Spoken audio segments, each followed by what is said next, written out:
Hello, hello, hello, hello, hello. Hello everyone, how are you doing? Hello Nobunaga, hello Gisley and Jose and Green Ninja and CEO and Olivia Shkaparome, Street Raccoon and Destructicon, Sailor Starball, Mind Reader, Caitlin, Cat Team Stitching.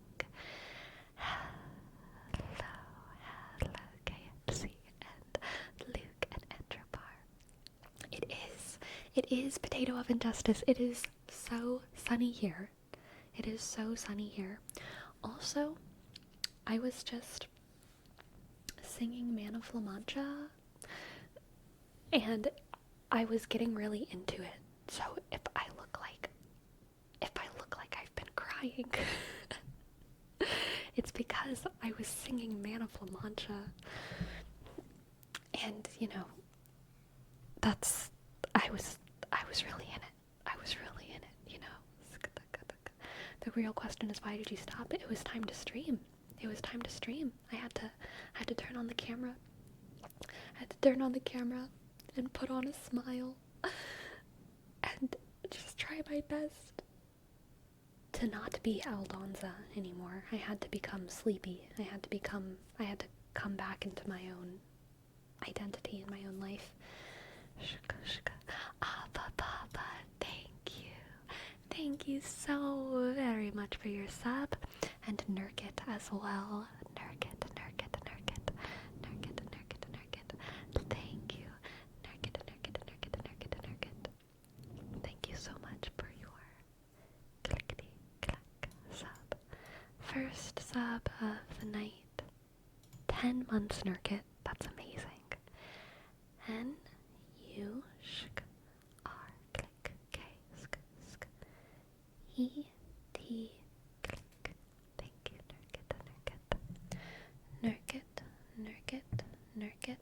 Nurkit. And Papa also for 10 months. Amazing. Thank you, Up.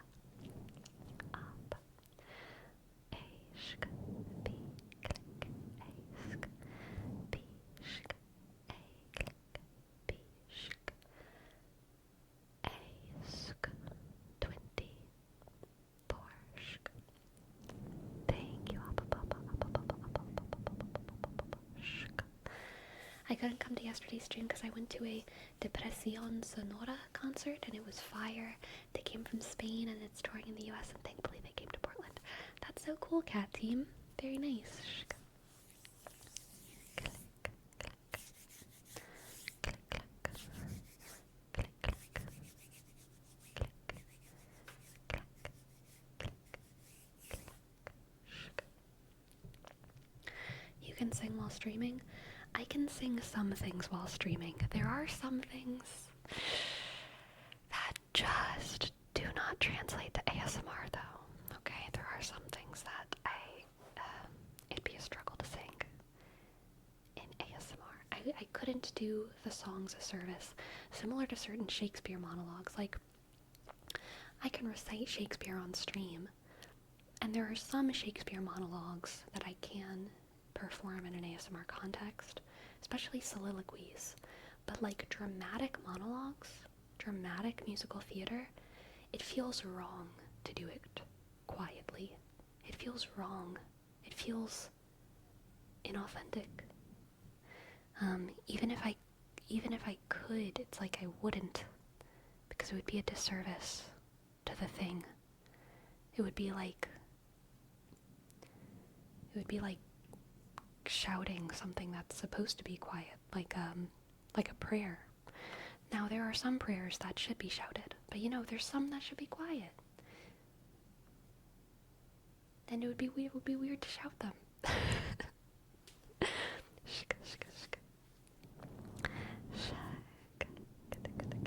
What if you go to the other side of the house and sing? That doesn't make it ASMR, that just makes it quiet.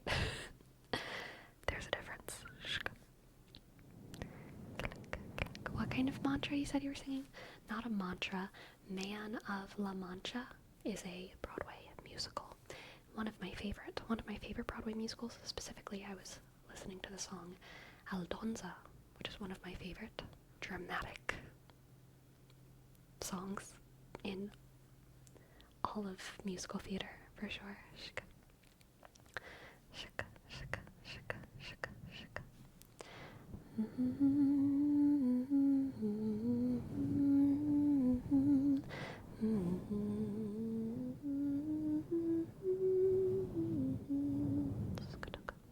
That's kind of how it goes.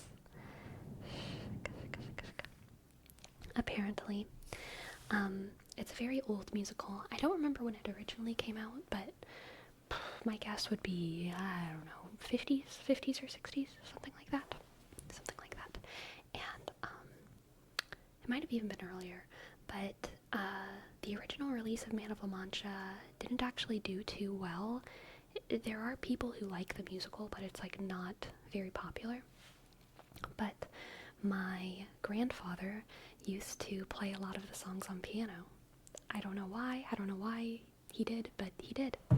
And he did that for the entire time that my mother's generation was growing up.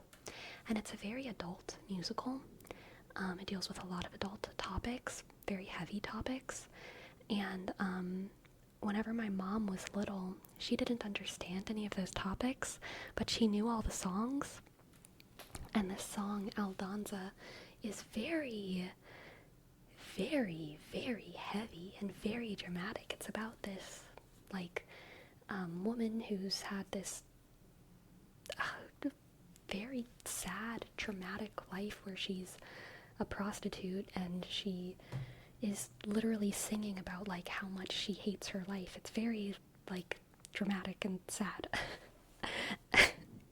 And whenever my mom was little, she used to, like, run around the house singing the song as, like, a 7-year-old, which I think is a very good, cute story. A very good, cute story.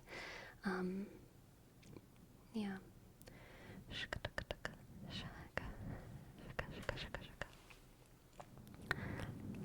Did you learn them on piano too? No, definitely not. I can, like, only play chords on piano. I can't read sheet music or anything like that. My grandfather, though, was, like, a genius, and he never did music whenever he was younger, but whenever he was in the Air Force, he started playing ukulele just on a whim for, like, him and his buddies, and he picked it up like that. He was, like, a natural at playing ukulele, and not just playing chords, like playing songs and singing them, even though he had no, like, formal musical training. And then whenever, I think he was stationed in Germany for a long time, and he got more musically involved in the community there. I don't know exactly when he started playing piano, because in Germany he was in, like, a professional, like, kazoo choir or something. It was, like, very obscure. But then eventually, at some point in his adult life back in the US, he started playing piano, and he just was, again, just a complete natural at it. And so for me, growing up, I mean, I thought of my grandfather as, like, this master piano player, because he can sight read music extremely easily, sight read complicated Broadway scores, but then also he has, like, a perfect pitch, or he had perfect pitch, and he understood chords really well, so he could also improvise based off of just the chords in a song really, really well. And so, I mean, you could name a song and, like, he would be able to play it, any song, or you could just tell him the chords of a song that you knew, and he would be able to, like, figure it out and, like, figure out counter melodies, like, on the spot, just like an absolute musical genius, even though he, as far as I know, was never formally trained. He was just a genius. Crazy. Amazing man, my grandpapa. Amazing man. Very prodigious sounding. Yes, no doubt. How about you could do some killer hot cross buns. I could do some killer hot cross buns, no doubt. I could also do some killer hot cross buns in the oven. Not gonna lie. Catch me at Easter, okay? I'd be making some killer hot cross buns. That doesn't sound real. LOL, Kazoo Choir. Look, Air Force gets up to some monkey business. All right. I mean, what are they doing in Germany in the 60s? What are they doing in Germany in the 60s in the Air Force? Other than being in a professional kazoo choir. Let's be real. Let's be real.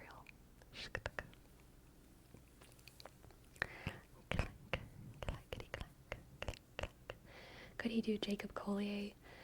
I don't know how to pronounce his name. Microtonality nonsense, though.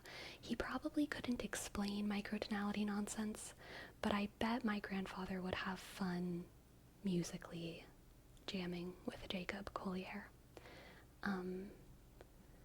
I feel like they would annoy each other, though.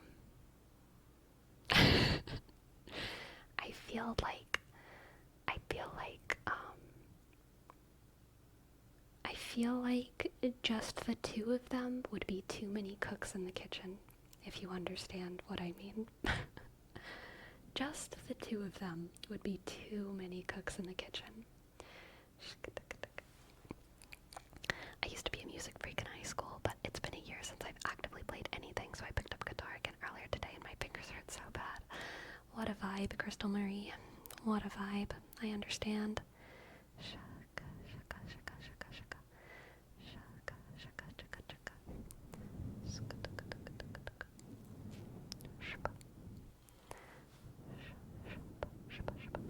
Yeah, they'd either have like the best time ever together, or they would really get on each other's nerves. I don't know which one it would be. Probably depends on how old I'm imagining my grandfather. Like, is this when he was like just 60, or is this like when he was like 80? He was much grumpier when he was 80, which I think is fair, you know? He had many more things to be grumpy about.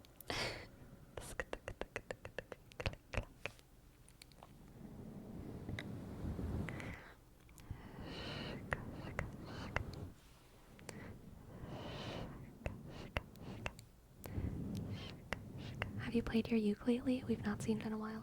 I have. I probably play it like once or twice a week. But I haven't really been writing a lot of new songs. I have written a little bit, but I haven't written any ukulele stuff recently. So anytime I play my ukulele, I'm kind of just jamming out to old stuff.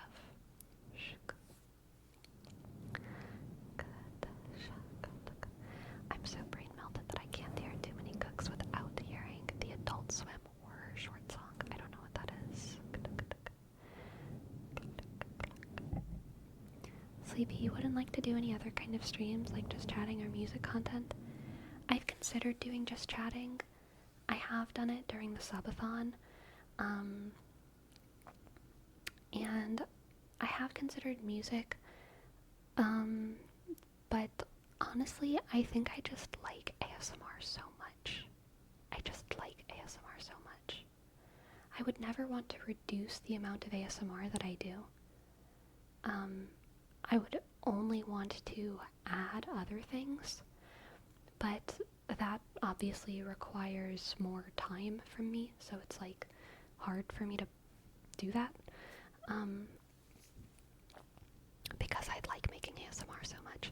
And then, like, not only do I like making ASMR, but I think I find a lot of comfort in the sort of leniency that ASMR offers when it comes to chatting and music.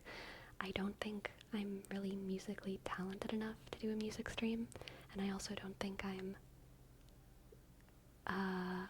good enough at talking to do a chatting stream. But I can do both of those things if I'm allowed to do in between. You know what I mean? You know what I mean? Like, I find a lot of comfort in the ASMR category. Doing ASMR makes up for what I lack in chatting.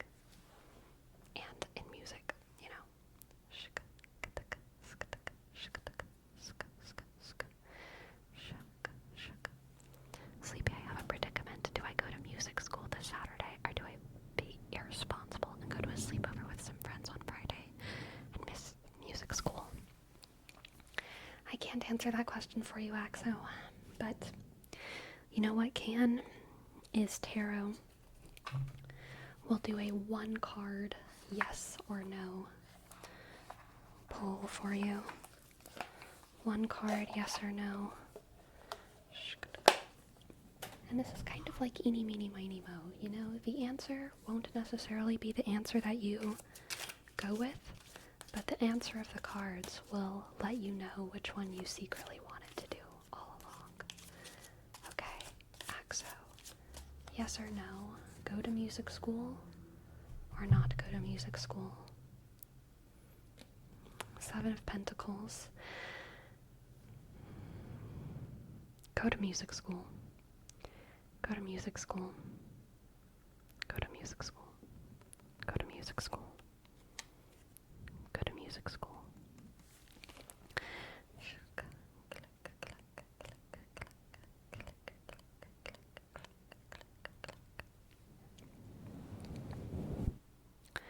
A painting ASMR would be a good idea. I don't paint, so no. Or building a Lego. I also don't do Legos, so no. I don't do either of those things. Why is Pentacles music school? All of the cards can be yes or no. Every single card can be yes or no. And some of them everyone agrees on, some of them people disagree on. It just depends on whether or not the card feels like a yes or no. 6 of Pentacles is a yes. Knight of Swords, no. The Emperor, yes. King of Swords, yes. Ace of Pentacles, yes. Justice, yes. Page of Pentacles, yes. 7 of Swords, no. The Devil, no. 3 of Pentacles, yes. I keep almost dropping my cards, sorry. Ace of Cups, yes.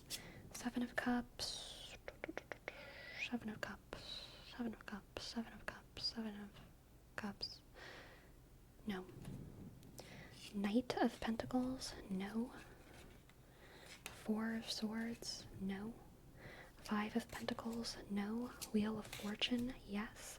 Hanged Man, no. 9 of Pentacles. 9 of Pentacles, yes. 9 of Pentacles, yes. Knight of Wands, no. 5 of Cups, no. 8 of Wands, no. 10 of Cups, yes. 10 of Pentacles, yes. Strength, yes. Death, no. 7 of Wands, yes. The Sun, yes. The Lovers, yes. 10 of Swords, no. Page of Cups, yes. 3 of Swords, no. 9 of Cups, 9 of Cups, no. 4 of Wands, yes. Judgment, no. 2 of Pentacles, no. Queen of Swords, no. 9 of Swords, no. 3 of Wands, yes. The Chariot, yes. King of Wands, yes. 6 of Cups, yes. The Magus, or the Magician, yes. The Hermit, no. The Universe, yes. 8 of Swords, 8 of Swords, no. 2 of Cups, yes. 8 of Cups, no. 4 of Pentacles, no. 3 of Cups, yes. The 10 of Wands, no. The 5 of Swords, no. The Empress, yes. The High Priestess, yes. The Queen of Wands, no. The Ace of Wands, yes. The King of Pentacles, yes. The 6 of Wands, yes. The Queen of Pentacles, yes. The Ace of Swords, no. The Two of Swords, no. The Star, yes. The Page of Swords,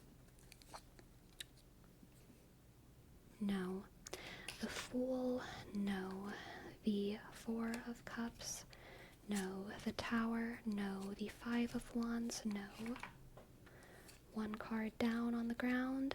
The Queen of Cups, yes. The Knight of Cups, yes. The Two of Wands, yes. The King of Cups, yes. The Hierophant, no. The Eight of Pentacles, yes. The Nine of Wands, no. Temperance, yes.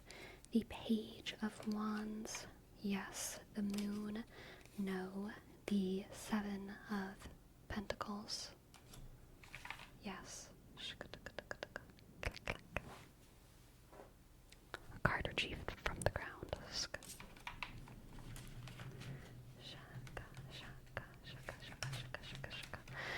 My cards are not nicely stacked. In order to get them to sit on my desk without slipping off, I had to kind of put them in a chaos pile. So now I need to get them back in line. Get back in line. Oh, you naughty, naughty cards. Hello, Random News Brains. Hello, hello. Sleepy, when you write a song, which part do you find the most difficult to do? The lyrics or the music? For me, it's the lyrics. For me, it's probably the music. Lyrics come a little bit easier for me. I am not a musical, I'm not like a music theory genius. I know a little bit of music theory, and I was in band for a long time and all that, so like I do have like a basic understanding of music, but being creative with rhythms and melodies is very difficult for me because I don't know how to do a lot with the instruments that I have. So I feel like I have a lot of limits when it comes to the music that I write, because I'm like always in either the key of G or C, and I'm generally using I have 10 chords at my disposal, you know what I mean? Maybe more than that, probably more like 15 chords at my disposal. On the piano, I have much more freedom than I have on the ukulele, because even though I don't know the names of everything that I'm doing on piano, because I understand the piano visually, and I understand how patterns work, I do things on piano, I do chords on piano that I don't really think about the names for, but I can kind of get in a flow on piano without thinking about what I'm doing with music theory. Whereas ukulele is a little bit less intuitive for me. There's just less that I know, so it's hard for me to do new things. I feel like a lot of my songs kind of sound the same. Because I write the lyrics and then I'm like, okay, I like this, and then I put it together and I'm like, I guess we're doing these 4 chords again. Let's try to make it a little different from last time, though, you know what I mean?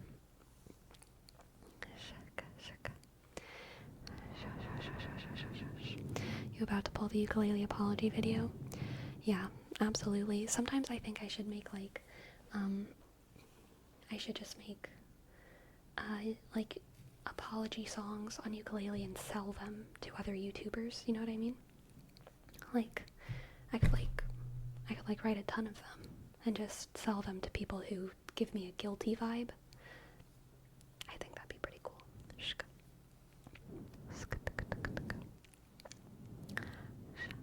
What did you play in band? Saxophone. Sleepy, if you feel like sharing, what have you been writing about lately for your songs? Brain stuff. Brain stuff.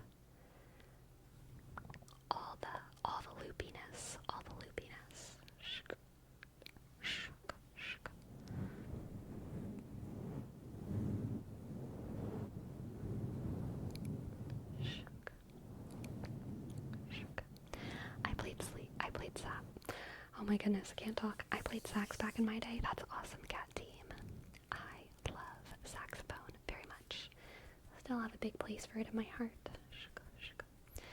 Nothing wrong with four chords. Have you heard the four chord song Sleepy? Oh yes, I have. It doesn't make me feel any better. It does not make me feel any better about playing the four chords. It just makes me feel less alone. But you know, like, the amount of people in hell don't make the hell goers feel any better, right? Not that they're the same. I'm comparing, not equating.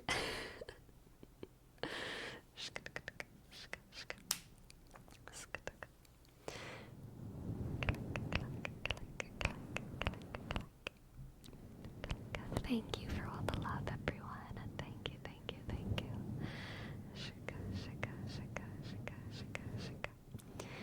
I wanted to play saxophone, but we only had 6 that were available in my middle school, and I didn't get lucky. Oh, I'm sorry, KFC. Did you end up playing a different instrument, though? Don't you think they make it cozy? Yeah, sometimes. Like, truly, yes.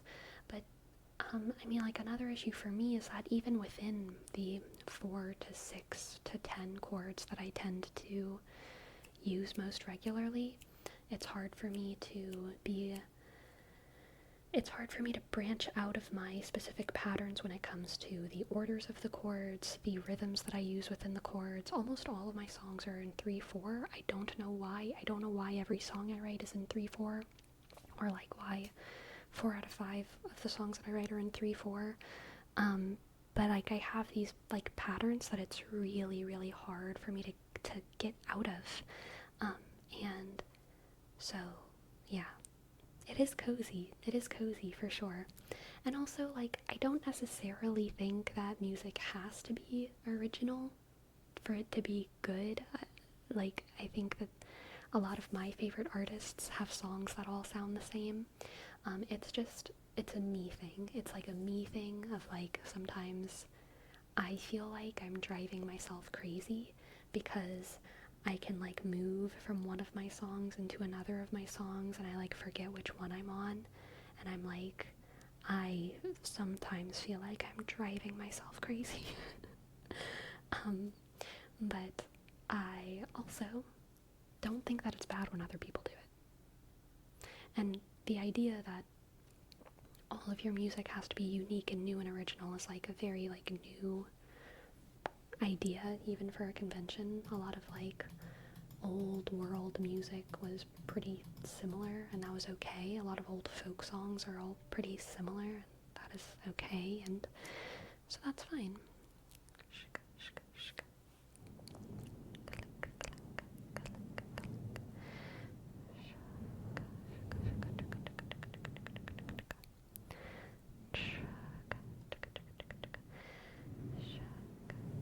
What kind of music genre do you make? I have no idea. I don't think about what I make when I make it. I don't produce anything. I'm not a music producer, so because I don't do any kind of fancy production, I would guess that it's like folk, but also not all of my stuff is, I don't think would fit in with folk, so like, I don't know, probably, I don't know, it's just, I just write songs that are in my head. And what do you prefer to listen to? Also, a mixed bag there. Sleepy, how did you learn which tarot cards are yes or no? And like, what did you do if they're upside down? How did I learn which ones are yes and no? Generally, so like all cards are nuanced, and depending on the rest of the read, all cards can be positive or negative. But cards by themselves do also have like a positive or negative vibe. That's like just rooted in the meaning and the feeling of the card for me. It is not standardized across everyone's practice. There's some things that almost everyone will agree on. The sun, almost everyone's going to agree that the sun is yes, right? Almost everyone's going to probably agree that the Five of Swords is no. Almost everyone's going to agree that most of the fives are no. Almost everyone's going to agree that the universe is yes. But there are some cards that can go either way, like the court cards can go either way for a lot of people. So it's really up to you, as long as it's consistent within your own practice. And what do you do if the cards are upside down? If I'm just doing a yes or no read, I don't pay attention to that. I don't pay attention to that at all. I just flip it upside up, personally, if I'm just doing a yes or no read. But that's also an individual choice.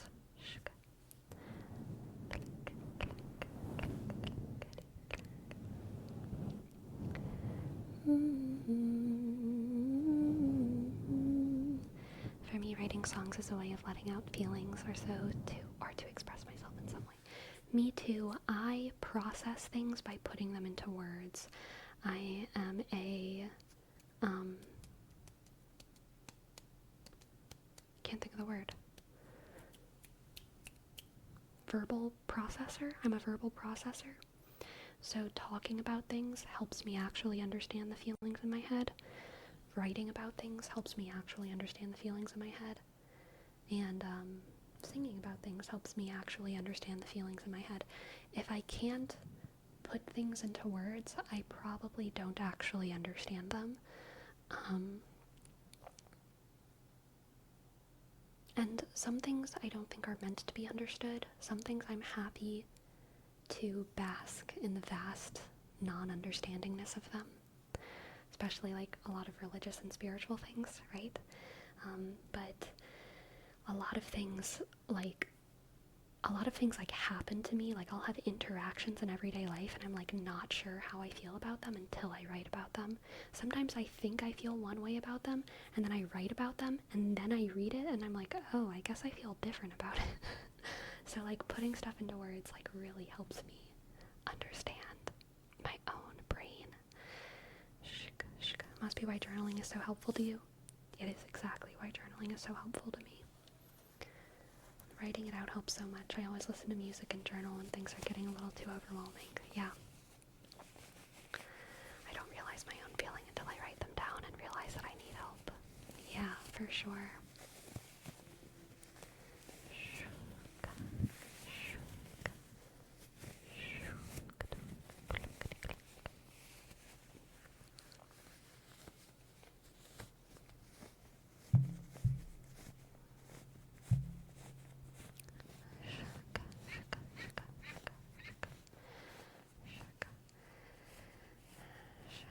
I just endlessly ruminate on stuff and become paralyzed by my own neuroses.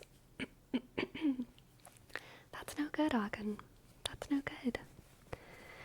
I wasn't much of a verbal processor until I started therapy, but that's definitely helped me work through stuff with words more. Yeah, for sure. I'm constant. Thank you so much for your 8 months. That's amazing. I'm constant. Thank you so much. Click. C-O sugar. N-S-T sugar. Hey. N-T sugar. 4, 2, shwa, shwa, shwa.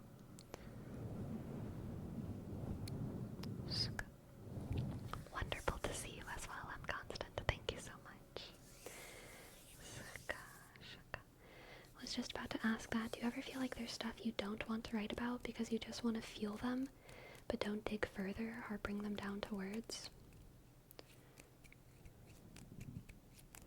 Even the things that I don't think can be understood with words, I find it fun to try. I enjoy the completely futile effort of philosophy and psychology to verbalize ideas that are beyond communication, because I feel like we're all like, I do feel like objective truth exists, and I feel like everyone in the world is like spiraling around it with different words and different forms of art, and that kind of effort of trying to describe the thing, trying to enact the thing, trying to hold it, to grasp it, is like part of the labor of humanity, part of the labor of love of humanity, and I enjoy taking part in that, even though it is definitely a futile effort. I think that's okay. I think that's okay.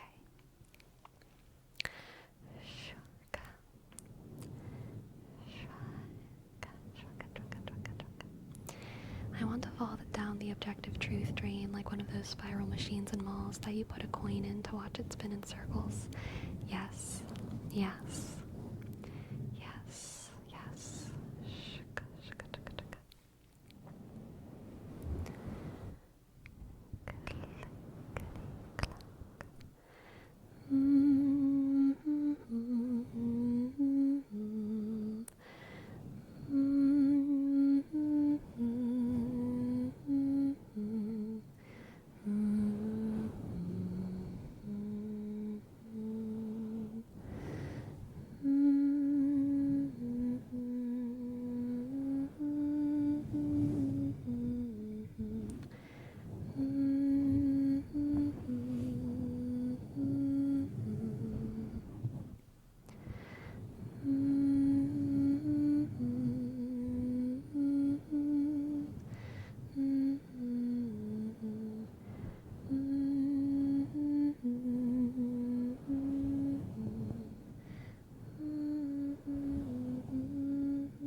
Welcome, Apple Juice. Welcome to the chat.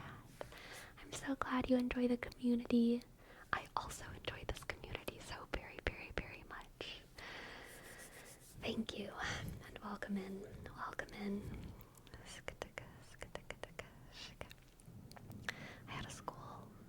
I had a school shooter threat, and now my school has metal detectors. Like, that's gonna stop the kid. Oh my goodness. He got expelled from school. That is wild. I'm so sorry that you're going through that, Flipster. That sounds scary. That sounds very, very, very scary. Please do what you can to stay safe. Do whatever's in your power to stay safe. Oh my goodness.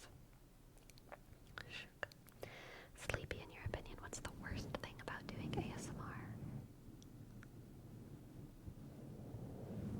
I mean, I think it's the same thing that's the worst thing about making content on the internet in general, which is just that we are completely subject to the whims of the algorithm, you know? That is the scariest thing about all forms of online content creation. No doubt, no doubt. Other than that, I love it. I love it.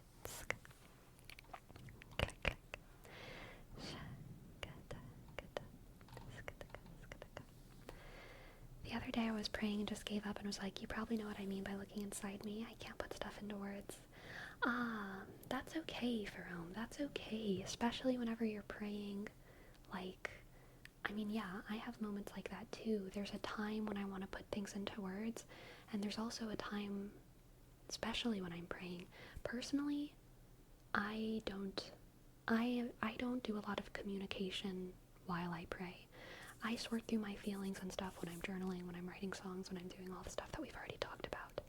Whenever I'm praying, I'm going into like like chill mode. I'm going into like listening mode, and because I also feel like how you just said, Jerome, like God knows everything. I'm just there to bask a little bit.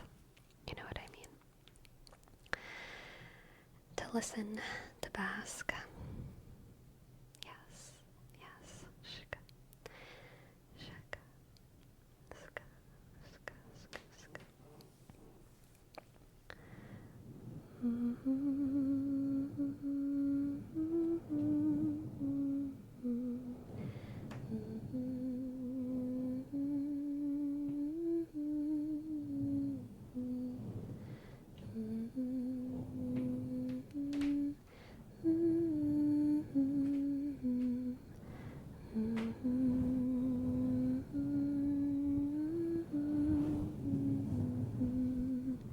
Sleepy, I'm making dino broccoli nuggies. Dino broccoli? What? Are you making them from scratch? That's so exciting. Sleepy, is Gracie loving that sunbeam just above her cat tree bed thingy? She is. Earlier today, I had this window open. Right now it's not open. The curtain's open, but like the window itself is closed. But when the window was open, she was sitting up there and she was enjoying it so much.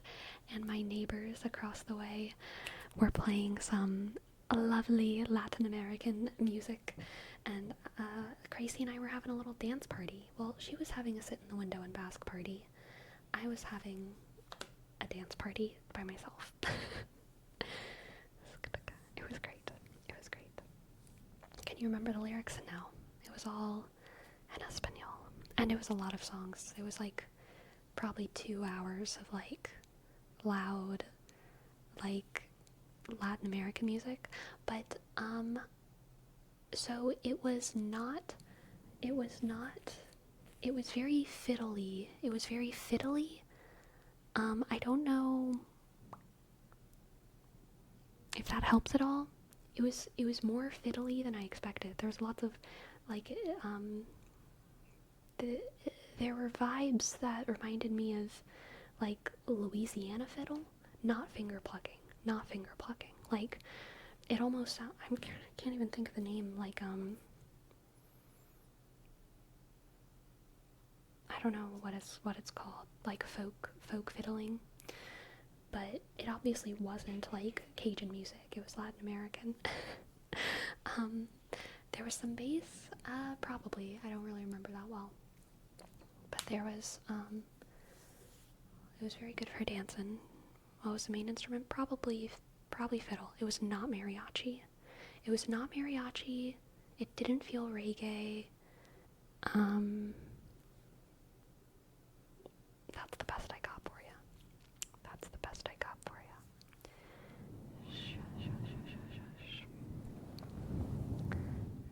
Reggae, is that better?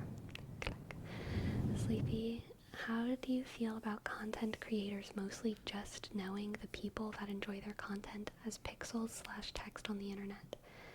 Other creators like music actors get to have a live audience, so they have a physical connection or at least exposure to people, but online creators are kind of in a different bubble. I think I feel exactly the opposite to that, Jerome. I feel like music artists and actors generally see their people as just like faces in a crowd that are either cheering or booing. They're either cheering or booing, they're dancing around, and that's all it is. Whereas like content creators, we like have comments that are way more specific. Our interactions with our fans are like way more specific than a like or a dislike. Likes and dislikes still exist, but like it goes so much more than that. It's so much more than that. I mean, like right now we're having conversations, and so I feel like it's a closer relationship, which is why it's so easy for it to become, pretty parasocial on both ends, which I don't think is necessarily like bad. I don't think parasociality is always bad. I think parasociality is just something that we have to navigate with our brains. we have to be aware of, and I think we're getting better at navigating it over time. I just noticed because of the sunlight, there's like a whole bunch of fuzz on my computer. Oh my god, I didn't even realize it was all just like building up so much. Gotta wipe it off. Shka.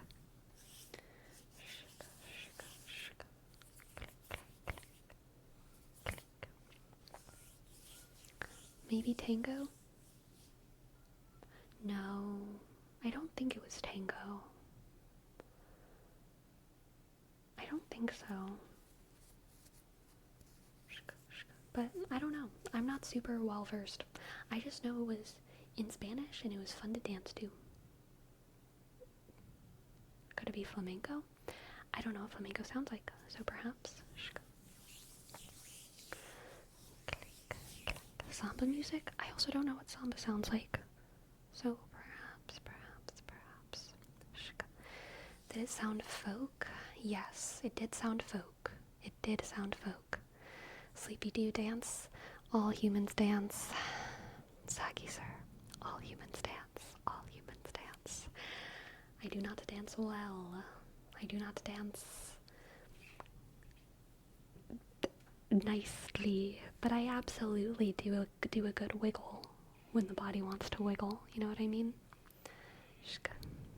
You gotta wiggle.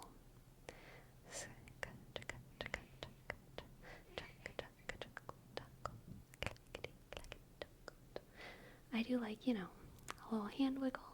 Sometimes my hands are like this. Sometimes my hands are like this. Sometimes my hands are like this. And that's, you know, my hips do different things. That's all you need. That's all you need. Exactly, Jose. Good wiggle.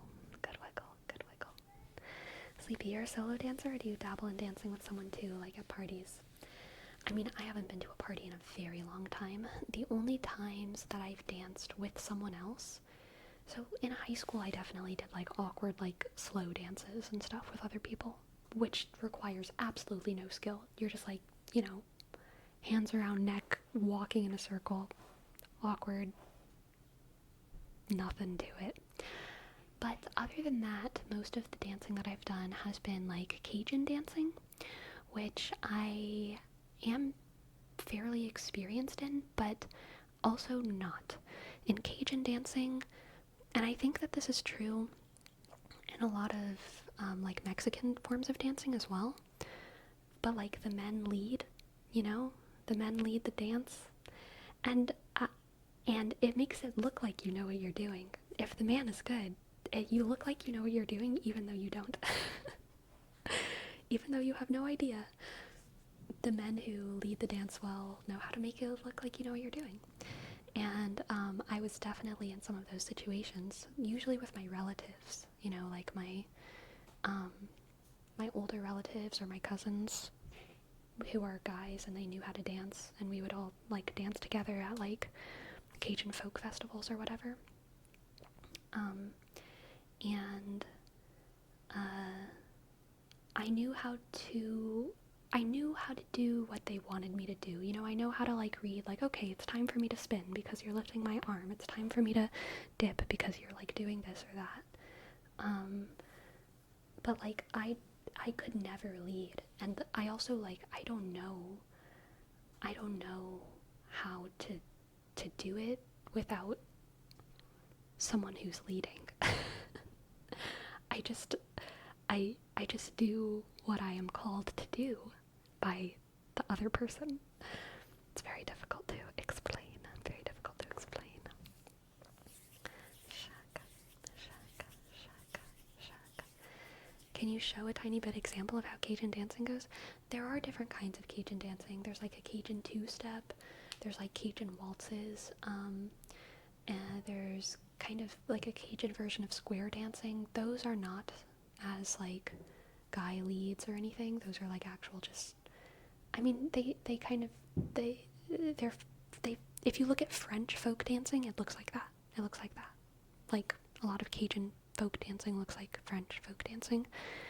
And then the more like folksy, like partnered dancing, I don't know how to describe it. I mean, so it's like, the hand on the back and other hand, wait, no, it's this way.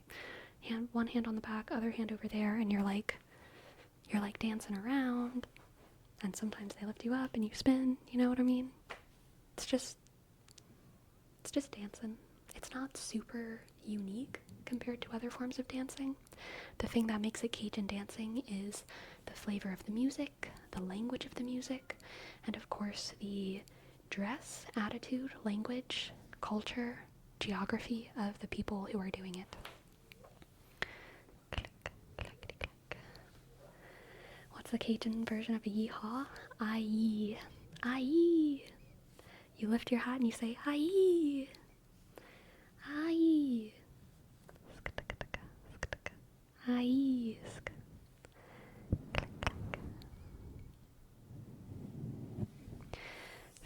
Also, instead of saying golly as like an oh my goodness, in Cajun land, you say golly. It's the emphasis is on the E. Golly. Golly. Oh, golly. Oh, golly.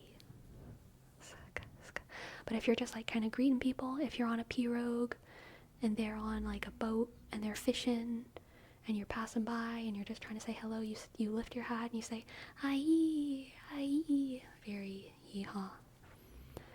Very yeehaw.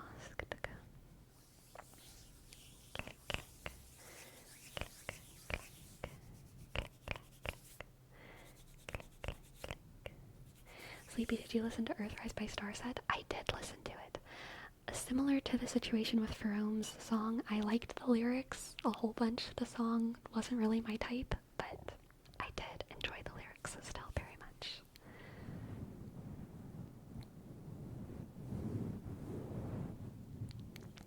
Do American elementary schools have mandatory dance classes like here in Iceland? No, they do not. Some schools offer dance classes for sure.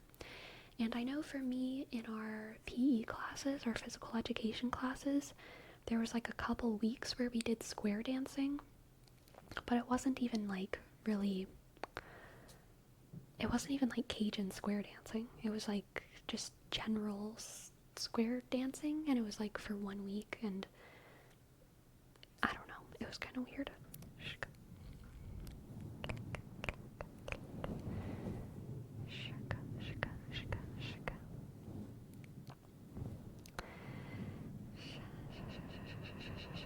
How do you say give me all your cornbread in Cajun?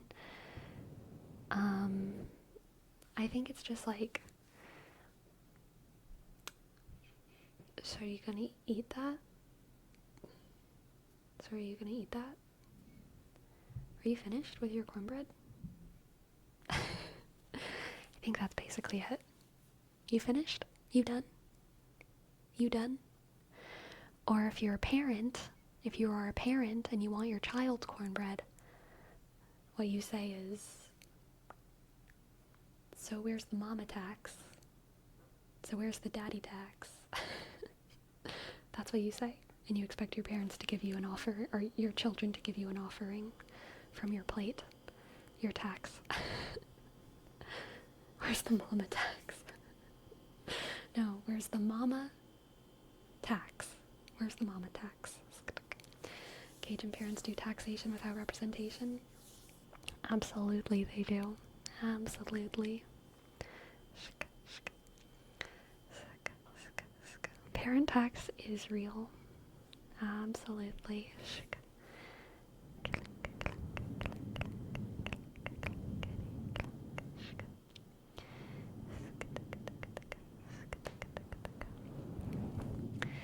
That's the dad tax in our house. It's how I get to try my daughter's awesome snacks. Yeah. Yeah. I feel like there was I don't know when it was exactly, but I feel like there was a big difference in the time when, like, my dad would make us, growing up, both my mom and my dad, for the most part, they would serve us until we were pretty old. Like, to my memory, it was probably until we were like 15 or 16 that we started serving ourselves. before then it was always like our parents kind of made our plate. And even after then, there were a lot of nights when our parents would make our plate. It kind of depended on what we were eating. But I feel like there was definitely a difference in the time when like we were young and our dad would make our plate and there was always leftover, and then eventually like one day we got big enough that we would always finish our plate, and sometimes after dinner our dad would just go have a snack because he was always still hungry, or he wanted a little bit more, but he didn't get the daughter tax anymore. He didn't get the dad tax anymore, so he had to just like go get seconds. It's kind of like thinking about like there was a time that was like the last time your parents picked you up, and then they never picked you up again because you got too big. There was a time, and no one knew it exactly when it happened, but boy did it happen. Don't make me cry, Sleepy. It's true. It's true. Is there a crazy tax? No, definitely not.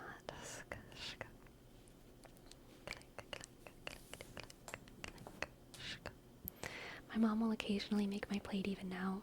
Much rarer than when I was little, but it's so sweet when she does. Aw, nice. Very nice, very nice.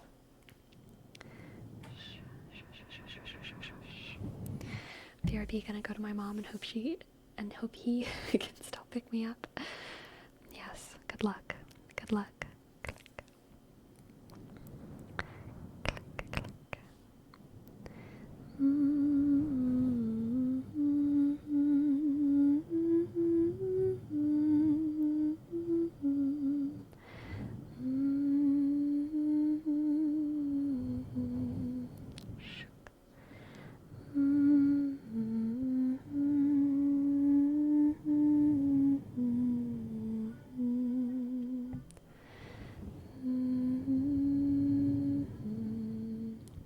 These broccoli dino nuggies taste alright. Could use more flavor.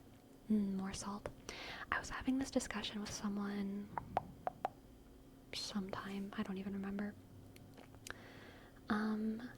Barbecue sauce is just like ketchup marketed towards adults. In my opinion, they're basically the same. There's very little difference. Barbecue sauce is just ketchup for adults. It's slightly different, but like not really. But they were like, no, barbecue sauce is different because I had it when I was a kid. And I was like, just because you had it when you were a kid, it doesn't mean that you were like having a thing that was like adulty when you were a kid. You know what I mean? Do y'all feel the same? Or is that just my experience? Ketchup isn't marketed to adults already. Ketchup is kind of marketed to both, but I feel like ketchup is like more associated with childhood and barbecue sauce is like more associated with adulthood. Although of course both are eaten by both. You know what I mean? There are some things I do with ketchup that I wouldn't with barbecue sauce and vice versa. Okay. I love barbecue sauce. I despise ketchup with my whole being. Okay. Wouldn't you say that about any sauce?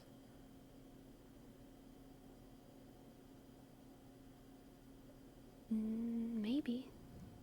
Are you saying that because you can put barbecue on everything and like how you can put ketchup on a lot of things? Yeah. So, to be fair, I don't eat really ketchup or barbecue sauce. This is just like my experience as an observer of ketchup and barbecue sauce. So, and like I've eaten them before, but like they're not like a regular part of my consumptive habits.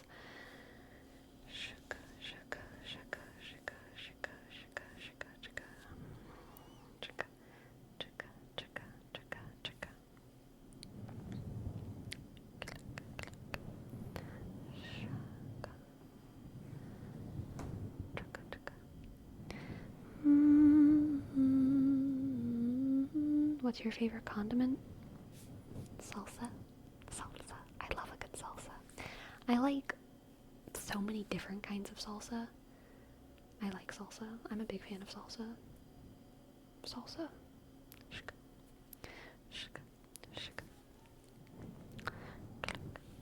With nachos? Nachos are fine. Nachos are fine. But I like salsa with everything. It's good. Green or red? Generally red, but like I like green salsa a lot. What do you dip in your salsa? Anything. Sleepy, important question. Do you put tomatoes in your avocado?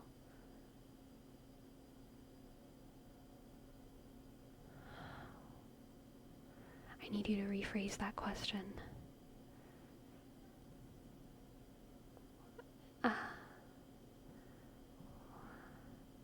What am I doing with the avocado?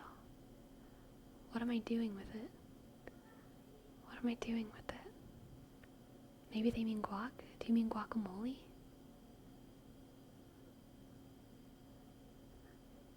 Guacamole. Okay. Do I put tomatoes in my guacamole? Sometimes I straight up put salsa in my guacamole. I mix it in. I don't put a ton. It's still green, but I do like put salsa in the guacamole and like mix it in, because it gives it a little bit of that zestiness, you know? A little bit of that zestiness.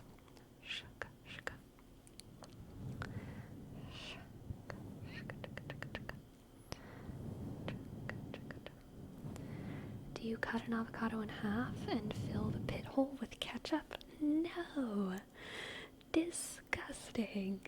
Blech. I do fill the pit hole with salsa though sometimes.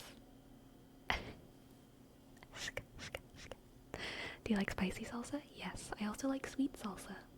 I like both.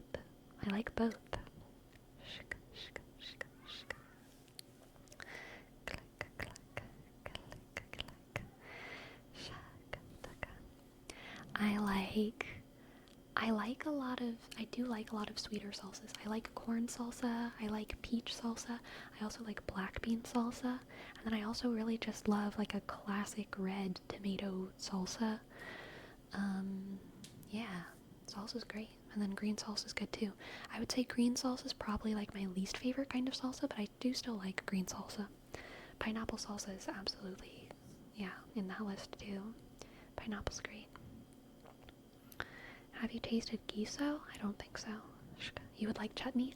I do love chutney. Chutney, I don't have it often, but whenever I was younger, we would do like every now and then, probably like once a season, like 4 times a year-ish, we would make mango chutney. Yeah, we would make, we had like an Indian food night, like once every 4 months or so, where we like went all out and we like made so much Indian food. We made like a fancy like mango salad, we would make mango chutney, we made naan, we made curry, and we would make other stuff. We would just like have an Indian food night where we made like a feast, Indian food feast, and it was something that we looked forward to. It was very fun because we didn't normally have Indian food growing up. It was like really like, I mean there were no Indian restaurants where I grew up, so having Indian food in the house was like very exciting. But also in the house it was pretty normal to have other nationalities of food. It was pretty normal for us to make Italian food and Mexican food within the house, and American food and whatever. Those were all like normal for us, but Indian food was like special once every 4 months or so. Very fun. Garlic naan does go hard, for sure.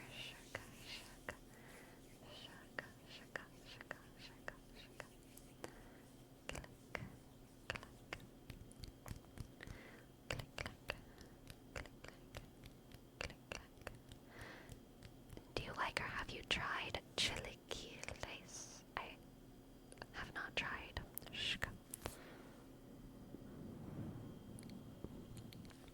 If you could have one continent's food, what continent would you choose? Probably Asia, I would say. Probably Asia. I really like Thai food, and I really like Indian food, and I really like Korean food and Japanese food and all that. But I also, I mean, it's a hard choice. Like, African food is really good too.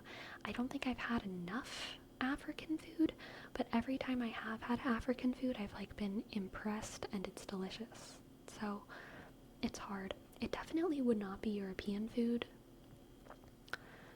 because America does European food better.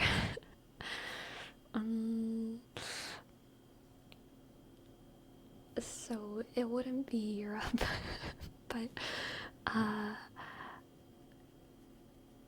yeah, I mean, American food is good. North America, I haven't really had enough South American food to know either. I've had Mexican food a lot, and Mexican food is great. So North America is in the running for sure. And yeah, American food is like also delicious. We use spices, and I love that for us. But I mean, I don't know if I've ever had South American food. I don't think I've ever had South American food, so I really can't speak to it.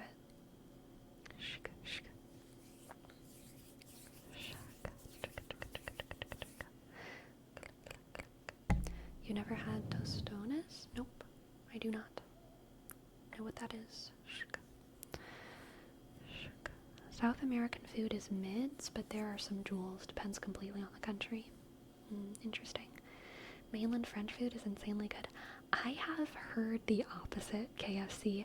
I've heard that French food is very disappointing, and that better food is in Greece and Italy and Spain.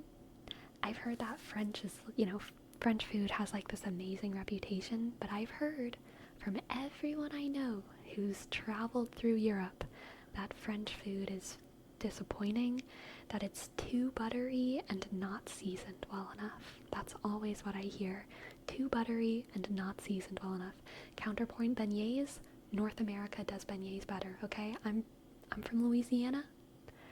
New Orleans does French food better, I think.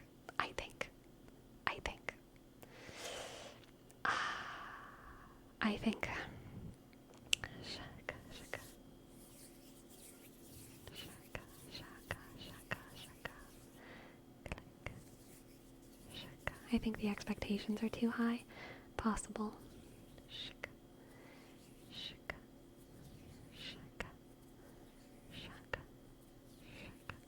All the French food I've had was fire. Good to note, BNB. French food reminds me of British food. I've never seen British food and been like, that looks delicious. I've always been like, that looks British. That looks British. Just kind of, I don't know. It just looks, it looks like, it looks like it's been through a lot. Just always look like it's been through a lot.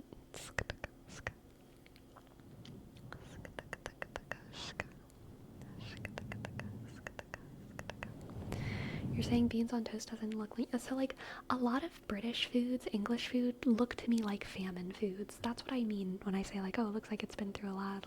That looks British. They have a vibe. They have, like, a strong vibe. But the vibe isn't delicious. The vibe is like, wow, your continent has been through many famines. And you have difficult land. And a lot of your people have been very hungry, haven't they? You've really made the best out of your cold climate, haven't you? Good job. LMAO, exactly, sleepy. Yeah. Like, it has a vibe. I admire it. It's very aesthetic. I love to, like, LARP with British food. I'd love to, like, LARP with beans and toast in, like, a corset or something.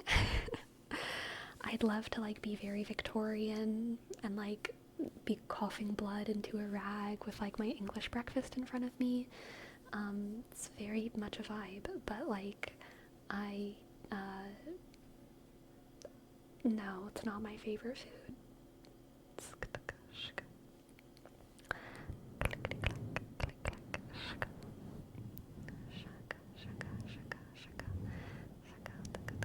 The best thing we have in the UK is a full English breakfast, but how you just described it was the best I've ever heard it described as.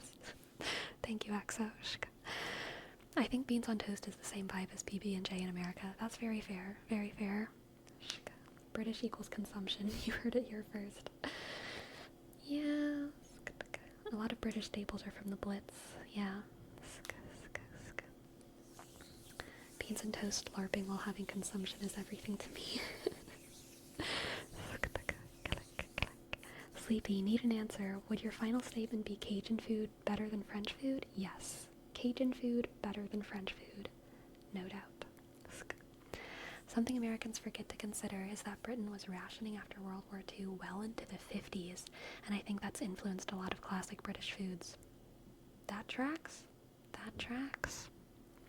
Eastern Europe is tasty but would be difficult to alter recipes for a vegan.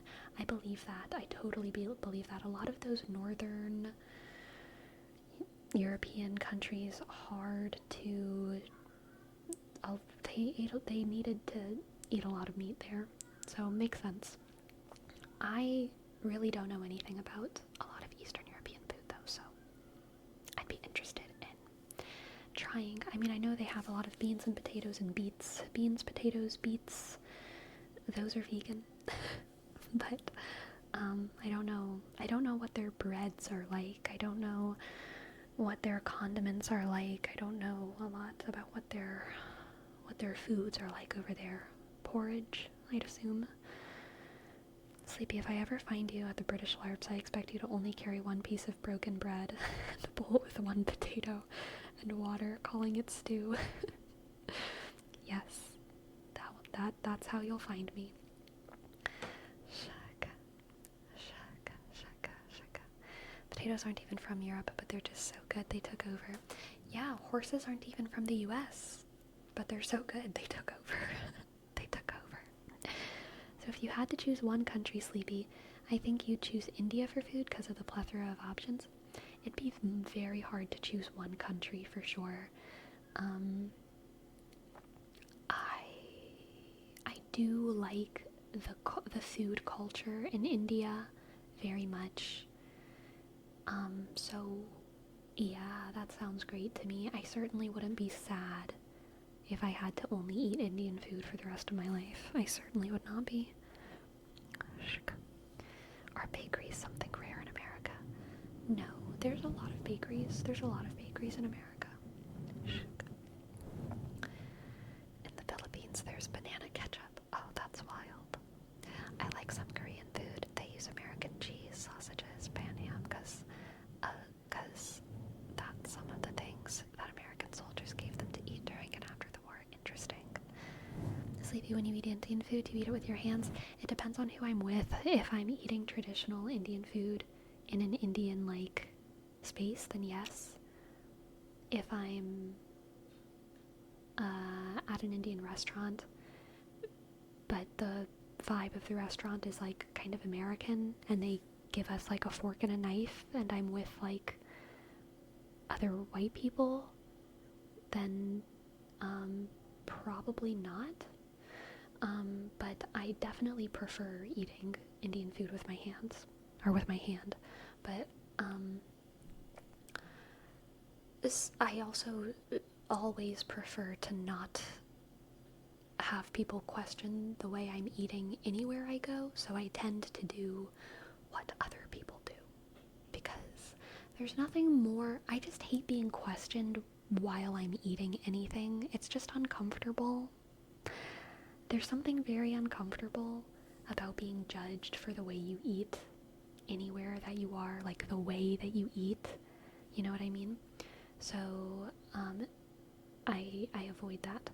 But I totally do prefer eating Indian food with my hand, as I should. It's weird to be the odd person out, especially when your mouth is full of food. Yeah. It's good. If you took the food home, how would you eat it by yourself? With my hand. Definitely. You mean manners? Yes, manners. Shaka.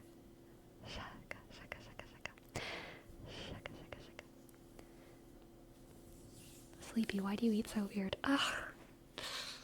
It's horrible. The worst thing, and this happens a lot, is when I go to a Thai place and they give me like the curry and the rice, and I don't know if it's socially polite to drink the leftover like curry. I love Thai curry though, but it's always like what's the vibe, you know? Like vibe check in whether or not I should eat all this like liquid at the bottom.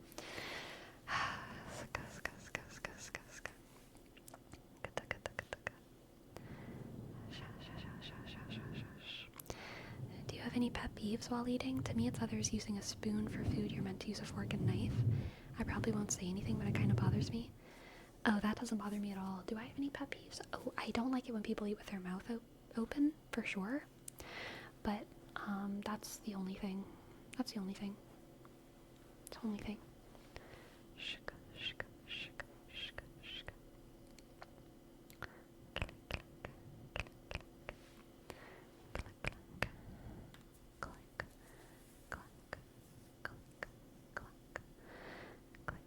Thank you, little squishy. I'm turning very orange. I think the sun has moved. The sun has moved outside. Just a sec. I'm gonna close my window and we'll see if it makes me less orange. I'm really getting more and more orange by the second.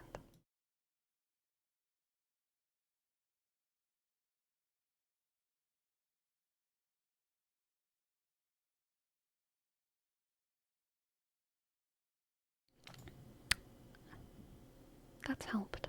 I think that's helped. We are a little bit less orange.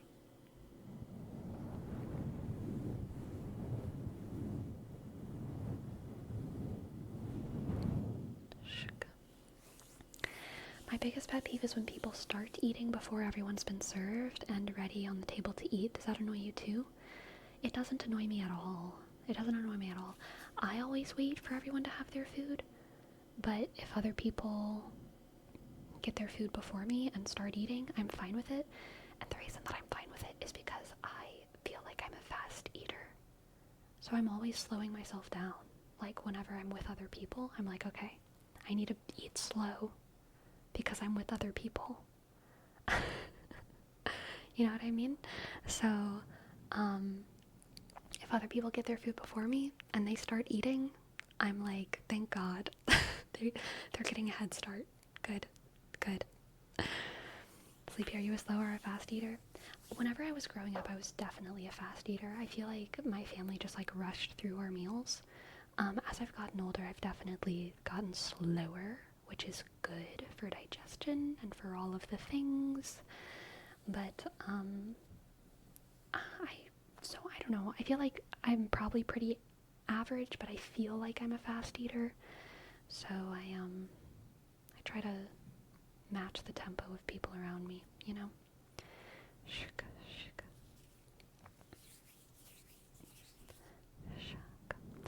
I don't like the idea of keeping the whole table hostage because I ordered something that takes 10 minutes longer to order, lol. But I wouldn't start eating without them having food, yeah.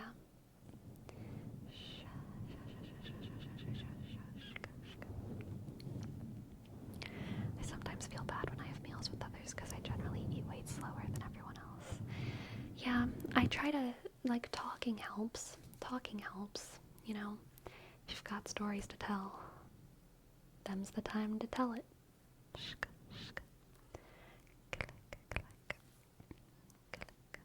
Oh, little squishy. My pet peeve is when I spend time slaving in the kitchen to eat with my family and they're scarfing down before I can sit. It's just because they love your food so much, little squishy. You are an excellent cook and your family loves your food. Okay? Okay.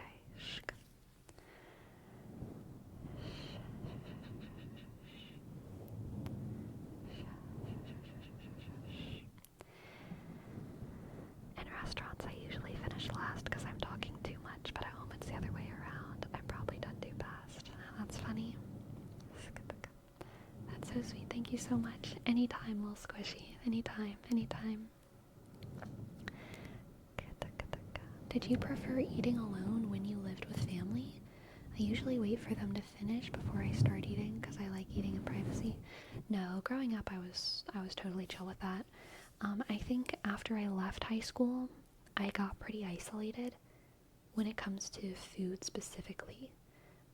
My life was not isolated because I was in college and I was like doing things all the time with people and I had a lot of friends and blah blah blah blah blah.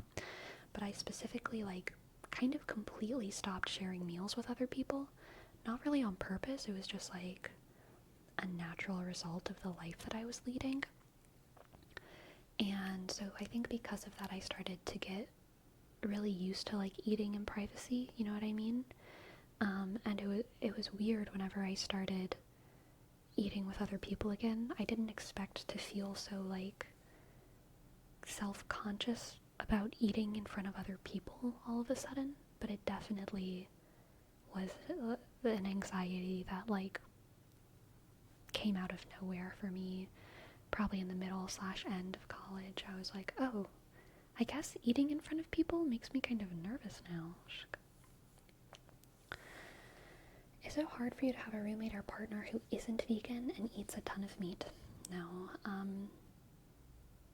No. If they were, like, weird about it, then yeah, obviously, but, like, no, if they're just eating their stuff. I've never had a roommate or a partner who's vegan, so I'm very used to it. I've known very few vegans in my life. There's not many vegans. There are a lot of people who eat vegan food, but like most of the people, I mean, I've worked at vegan businesses before and been the only vegan employee. There's like not a lot of vegans. I don't know, like, people think that vegan restaurants in Portland are like full of vegans, but they're not. They're full of people who are just eating vegan food for Wednesday or whatever, for a meal. Vegans are still pretty dang hard to find in the world. And I'm pretty used to being the only vegan everywhere I go all the time.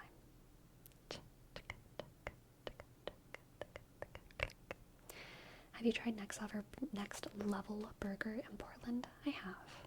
It's pretty good. It's good. The only vegan I've met is my mom, and she's only vegan because she has Crohn's and meat makes it worse. Yeah. So hard going out to eat with a vegan bro. So few options for them. It's definitely easier in Portland than it is in other places. But yeah, if you are going out with a vegan, I suggest cooking parties.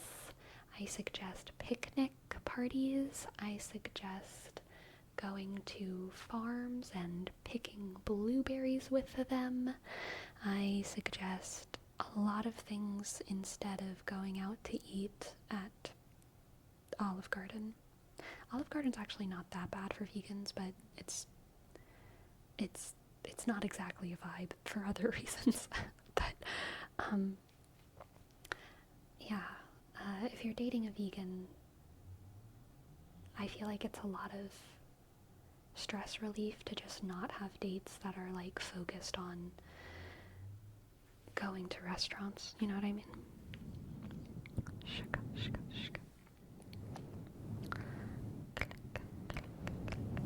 I've met more ex-vegans than current vegans. Me too, 1942. Me too. As a MF living at home cooking is not happening. LMAO, I can't cook for shit. I love home cooking. Click. Sleepy, did it ick you to open the fridge freezer seeing meat in there when you had roommates? No.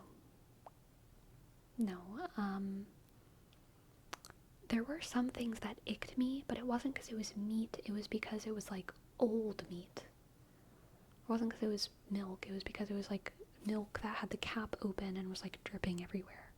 Like roommates being gross grosses me out. Or it wasn't, that they had cooked meat, but they had like left the pan in the sink for like 3, 4, 5 days, 2 weeks, and it was like gross. Like that grosses me out. But the existence of meat and dairy does not gross me out. It is just something that I do not partake in.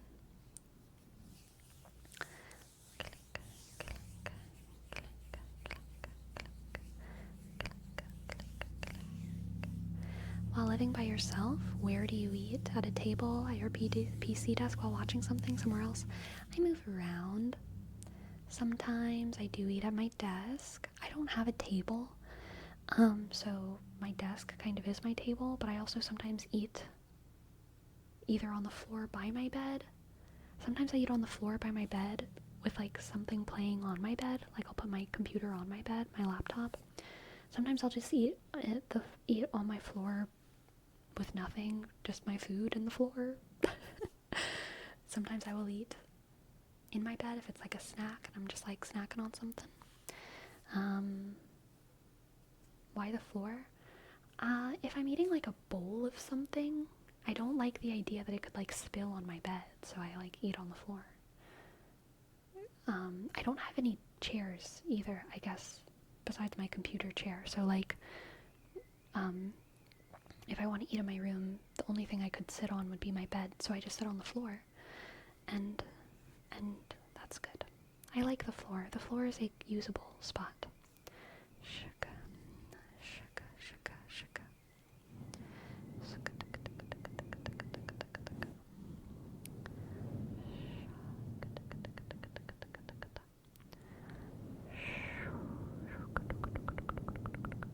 The floor, as it turns out, is also a great filming space. It is, it is, it is, it is, it is.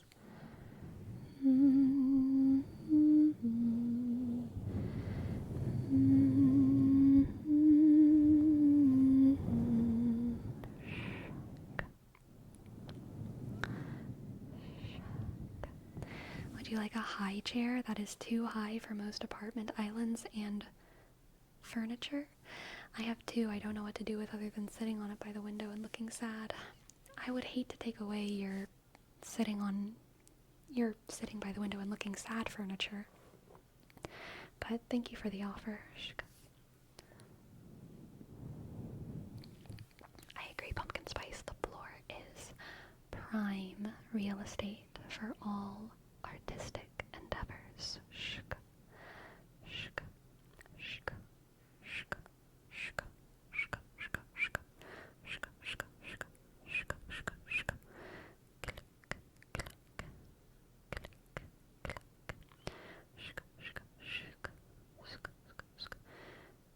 Building Legos is art. Absolutely. Absolutely. Absolutely.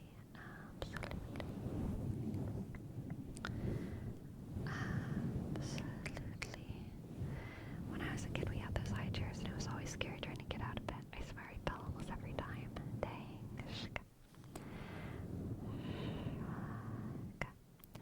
How do you arrange your apartment? Are you a minimalist or maximalist?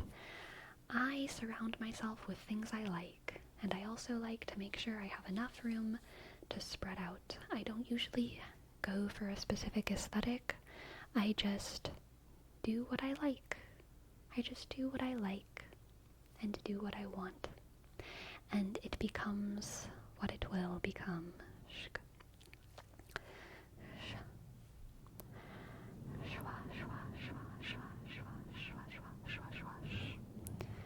Have you ever had a garage sale? I've never had a garage sale, but I have had a garage giveaway for sure. Around the time I moved from Louisiana to Oregon, I just wanted to get rid of a lot of stuff, so I sent like a mass text message to like everyone, and I was like, on these 2 days from this time to this time, I will be in this field with a ton of stuff that you can have for free. Come meet me, say goodbye, and take whatever you want. Because I'm leaving, and this is going to be the last time that you see me for a long time. I invited a lot of like college people that I hadn't talked to in a while, and like literally just like almost everyone who I could think of that was kind of a friend or an acquaintance or someone who like might have use of the stuff, because I was getting rid of like a lot of old books, a lot of old DVDs, all of my DVDs, I'm pretty sure, except for one, Romeo and Juliet, Sealed with a Kiss, the only DVD I own.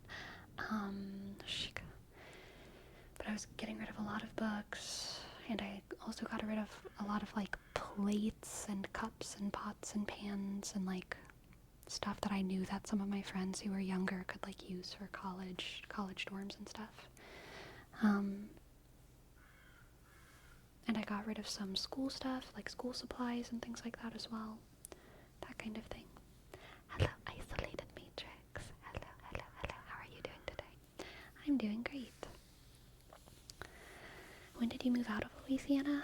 I believe it was 2021.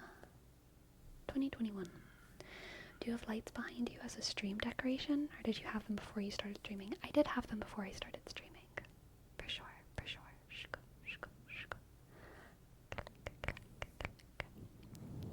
Now that the room is a lot darker, can you do some light triggers? I would love to, Nobunaga. Thank you for your tip, Nobunaga. Thank you for your tip.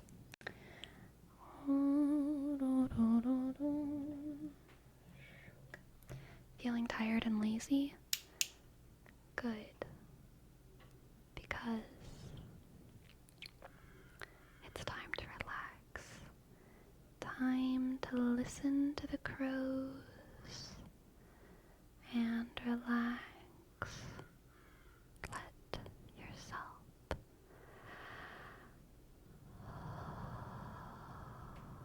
breathe in. Breathe out. And become heavy and sleepy and tired. And relax.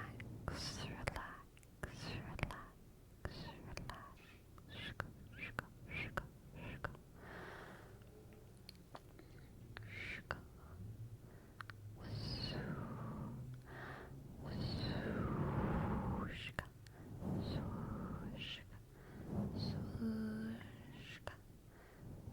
feel the light?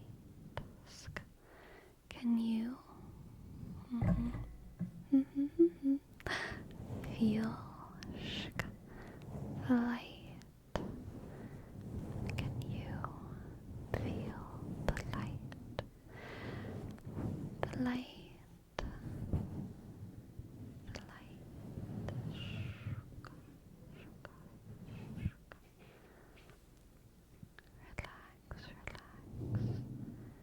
Relax.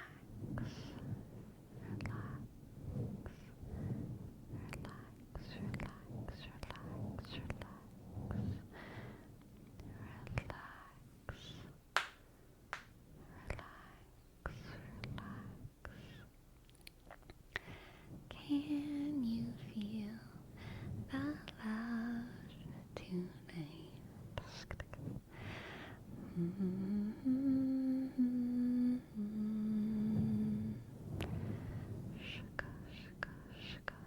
Let the light heal you, pumpkin spice.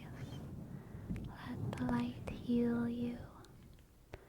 Let the light heal you all the way through your bones, through your core, through your brain, through every ligament of your body, your muscle and sinew.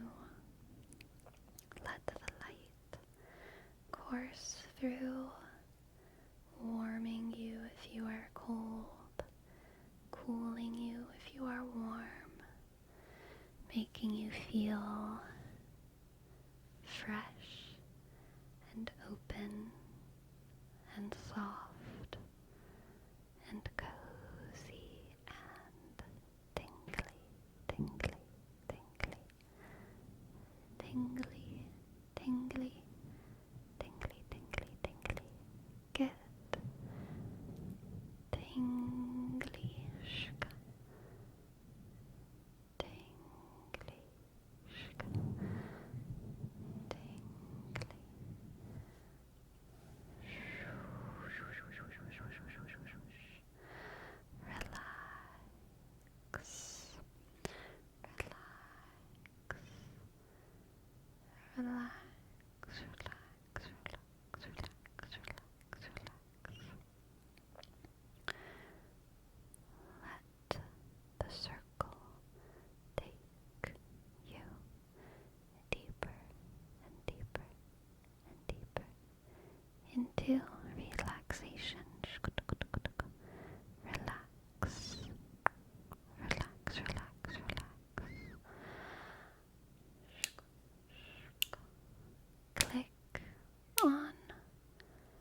going to be bright, okay?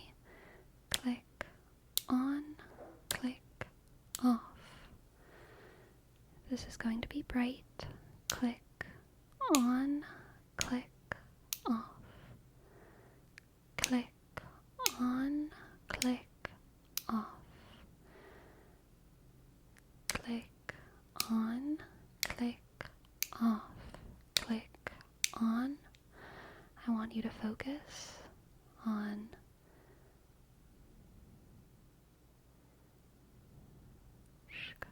this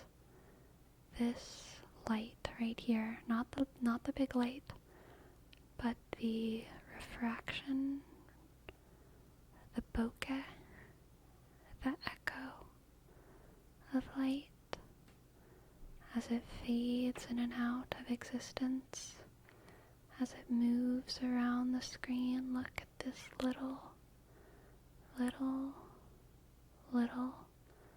light as it floats around a little bit unpredictably, not quite how you expect it to float. Gone, and there it is. Gone, and there it is. Can you find that reflection again? Oh, there it is. There it is. There it is. Right here. Right here. A little fairy. And it's gone. Click up.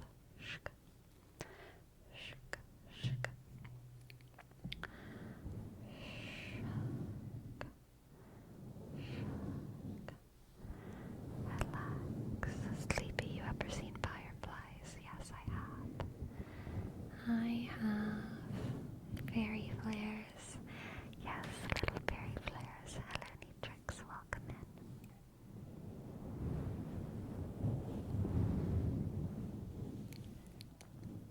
I want to plan a trip to see some. I've never seen any. In my experience, they're not as bright as they are in like the movies. They're very tiny. They're just like little dim doos. The difference between like fireflies in movies and fireflies in real life is as big as the difference between like shooting stars in movies and shooting stars in real life. They are still beautiful. They are still very mesmerizing, but they are like very tiny and like swift. They just go like boop boop boop boop boop boop boop boop boop, and they're pretty tiny, very tiny. At least in my experience. So they look more like dead pixels on a video, but in real life, well, they move around. They don't like stick in a spot, but they are very tiny. Yeah, little pixels. But I don't know if all fireflies are like that. I've seen fireflies in Louisiana, and the only fireflies I've seen have been in like ditches. Like they've been ditch fireflies. Tiny flashes and swift, yeah, they just kind of go like woo, woo, woo, woo, woo, woo, woo, woo, woo, woo. Ditch fireflies on the edge of the swamp. If you have a large area and there's thousands of them, that's awesome. I believe that. I've never seen that before.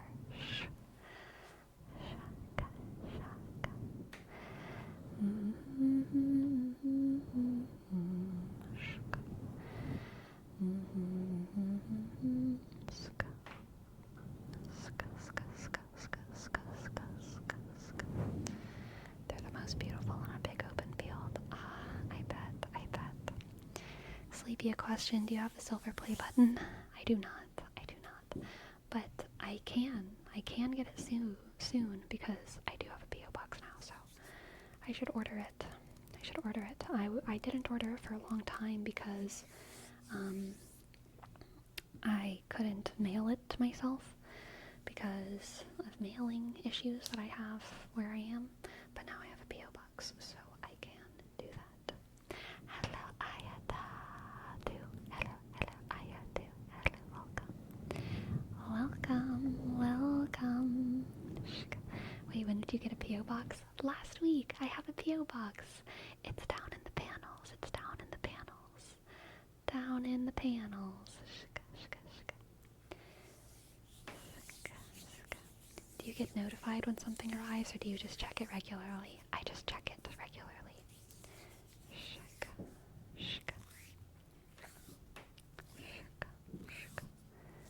I have no memory of this. I didn't maybe I should have said it more or something. I said it pretty briefly. I was just like, I got a P.O. box. And that was kind of it.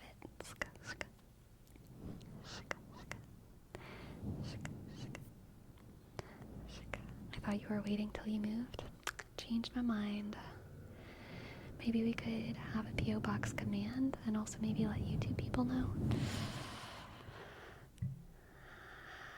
I might start putting it in my YouTube descriptions or something, but I don't really want to announce it, because, even though, the P.O. box is there so that people can send me notes or whatever that they want, I don't want to,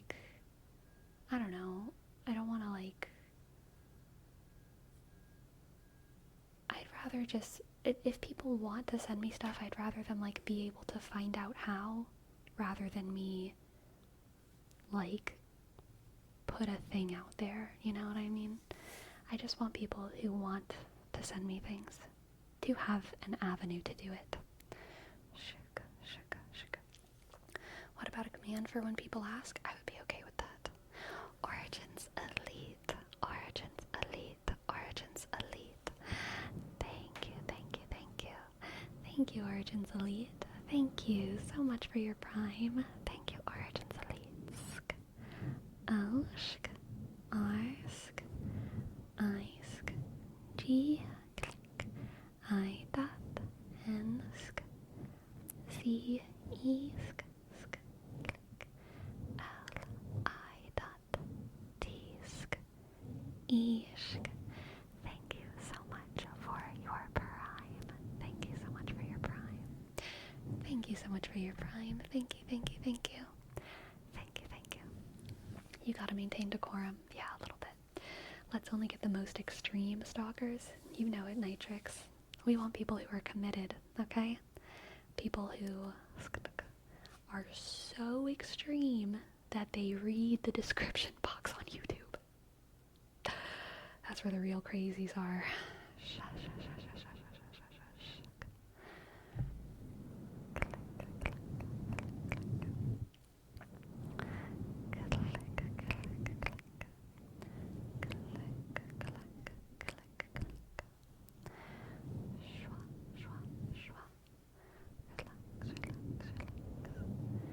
People are still surprised that you have a Twitch channel and you literally announce it in every video. I know. It's true. It's true. It's true. It's true.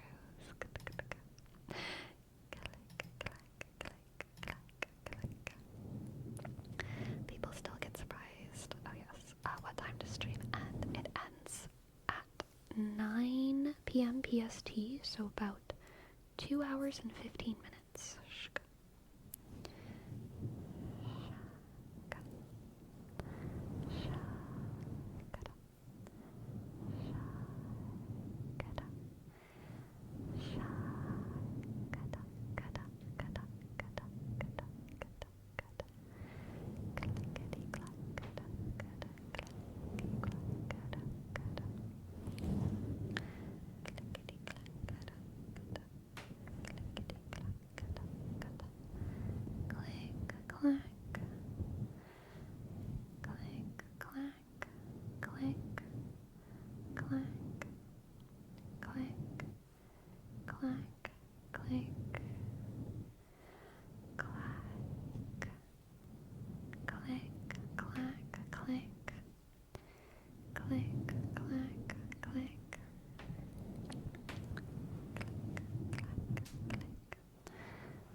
That's a good, useful phrase. Jestes piękna? Jestes piękna? Jestes piękna? Jestes piękna? Is that okay?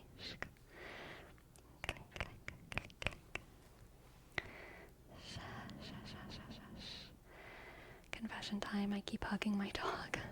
Relatable. I've seen so many cute dog TikToks. Or not TikToks. I don't really use TikTok anymore. I've just been scrolling on YouTube Shorts, but I still call them TikToks. But I've seen so many dog YouTube Shorts lately. I just enjoy them too much to fall asleep. Maybe videos I've already watched.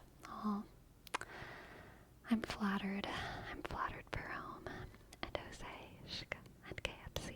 Thank you. YouTube Shorts is just delayed TikTok. I agree. So YouTube Shorts is now, you know how TikTok has the like TikTok marketplace and how people on TikTok can like very easily get into kind of like these commission contracts with random products across who knows where and who and whatever. So they're starting that on YouTube Shorts now as well. And it's called the YouTube Affiliate Program, which is like so confusing. I wish things had more names, because there's Twitch affiliates and versus Twitch partnerships versus being a Twitch follower versus being a Twitch subscriber versus being a YouTube subscriber versus being a YouTube member versus making YouTube Shorts versus making TikToks versus everything. There are too many names that are like reused and they all mean the same thing, but they're different on different platforms. But now YouTube, I'm pretty sure you can advertise things on YouTube Shorts in the same way that you can on TikTok, which like blows my mind. I thought affiliate is just money for content provision. I don't think so.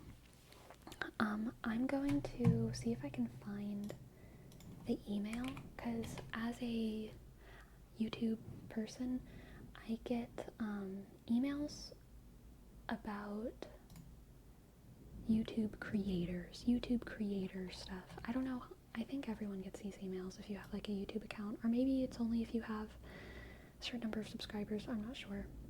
But this is so confusing, and it's also like it kind of sketches me out. Okay. Always slightly sleepy. Join the YouTube Shopping Affiliate Program today. Now's the time to join the YouTube Shopping Affiliate Program. Join now and start tagging products to increase your earning potential with YouTube. Help fans shop from participating brands how they want to. Help fans shop from participating brands how they want to. Your fans want to easily shop the products you care about. Just tag the products you've featured in existing new content, and fans can quickly scan helpful information like pricing and keep watching your video while they check out the retailer's site. Choose from a growing list of top brands like Newegg, Nordstrom, Sephora, Wayfair, Ulta Beauty, Williams-Sonoma, and more. Get more from YouTube Business. When you tag products, your content is more like... This is the part that sketches me out. This feels dystopian. This is the part that feels dystopian, okay? When you tag products, your content is more likely to show up in relevant places across YouTube. And we're able to surface your videos to partner brands, increasing your overall earnings potential. You'll also earn a competitive commission when fans buy. During a pilot, creators who tagged shorts with relevant products saw up to an 8% increase in views on those videos on average versus videos without tags. Spend more time creating. With YouTube, you can tag products, get insights, and find offers in one place. You can spend more time creating content when your fans love and less time managing links.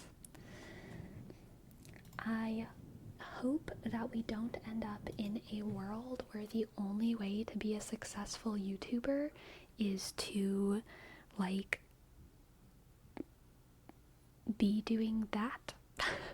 I like doing sponsorships because sponsorships are, you get, it's much better than like a commission deal, and you also have a lot more freedom in like who you decide to do sponsorships with, and it's like for one video, and it's less pyramid schemey.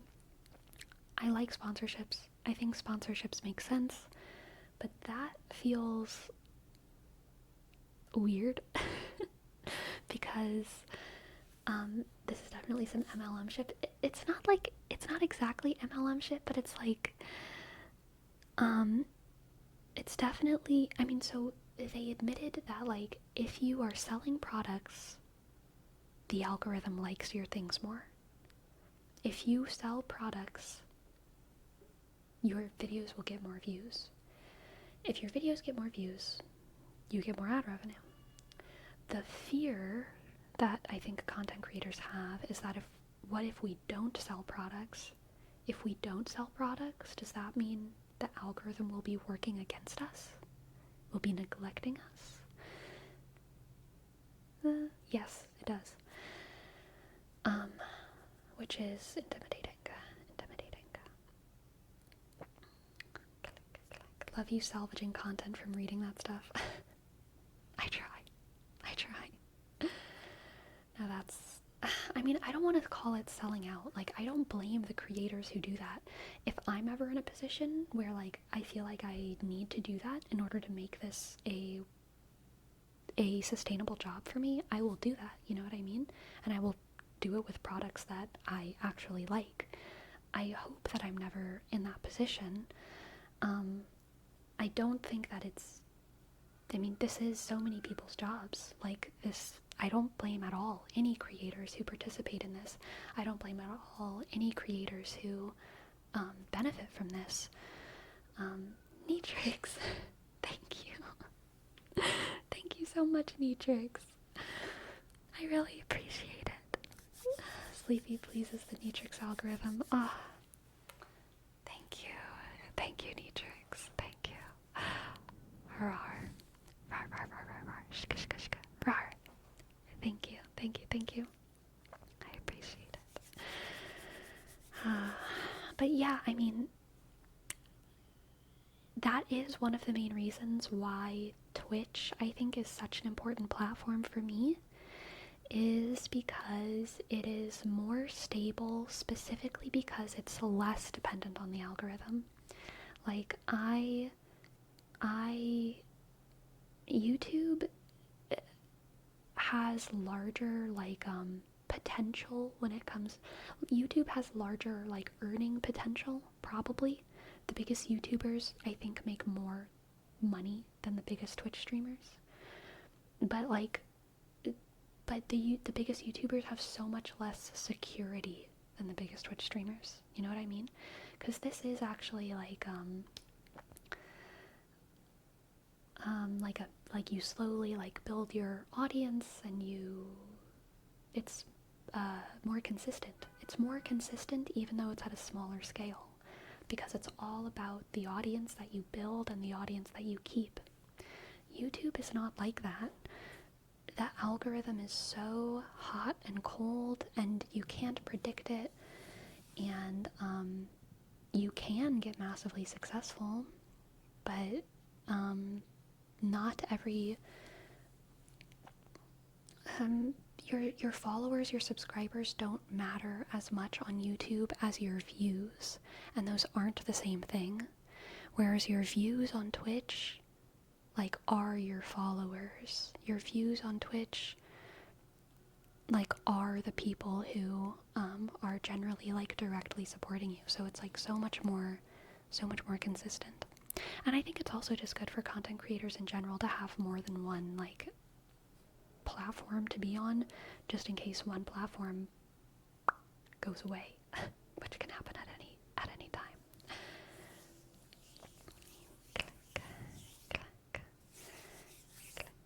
The issue is everything becomes an advertisement. Yeah, it encourages you or even forces you to reformat videos around sales and products if you want to be seen or successful. I feel like it could become limiting to people to make videos on YouTube. Yeah, for sure.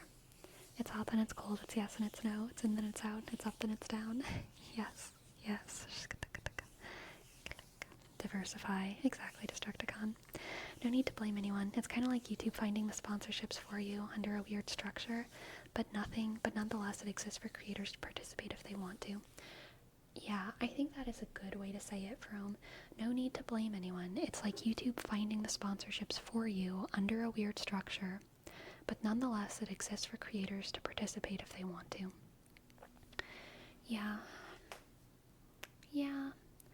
I think a lot of the changes that YouTube is making are an effort to be pro-creator. I will say that, especially with the new advertisement regulations. Obviously, it sucks in the ASMR community to not be able to take off mid-roll ads, but that was an effort to make the platform more friendly to creators rather than audiences, which I, as a creator, can appreciate. I appreciate that they prioritize the creative aspect. They want to support creators more than just like please the audience, because they want more creators at the end of the day, because they believe that more creators will make more audiences at the end of the day, which I think is true and I think is good. But like, I do think that the way that they're doing things is definitely not always the best way to do things. Like, it's definitely not the best way to do things. But I don't think the intentions are always bad. Freedom is freedom, bro. Forced ads should not be a thing. Yeah, that's fair too. Have you seen about Twitch bounties? I don't know what that is. Do you think ASMR can fit in that and be able to claim some? I don't know what that is.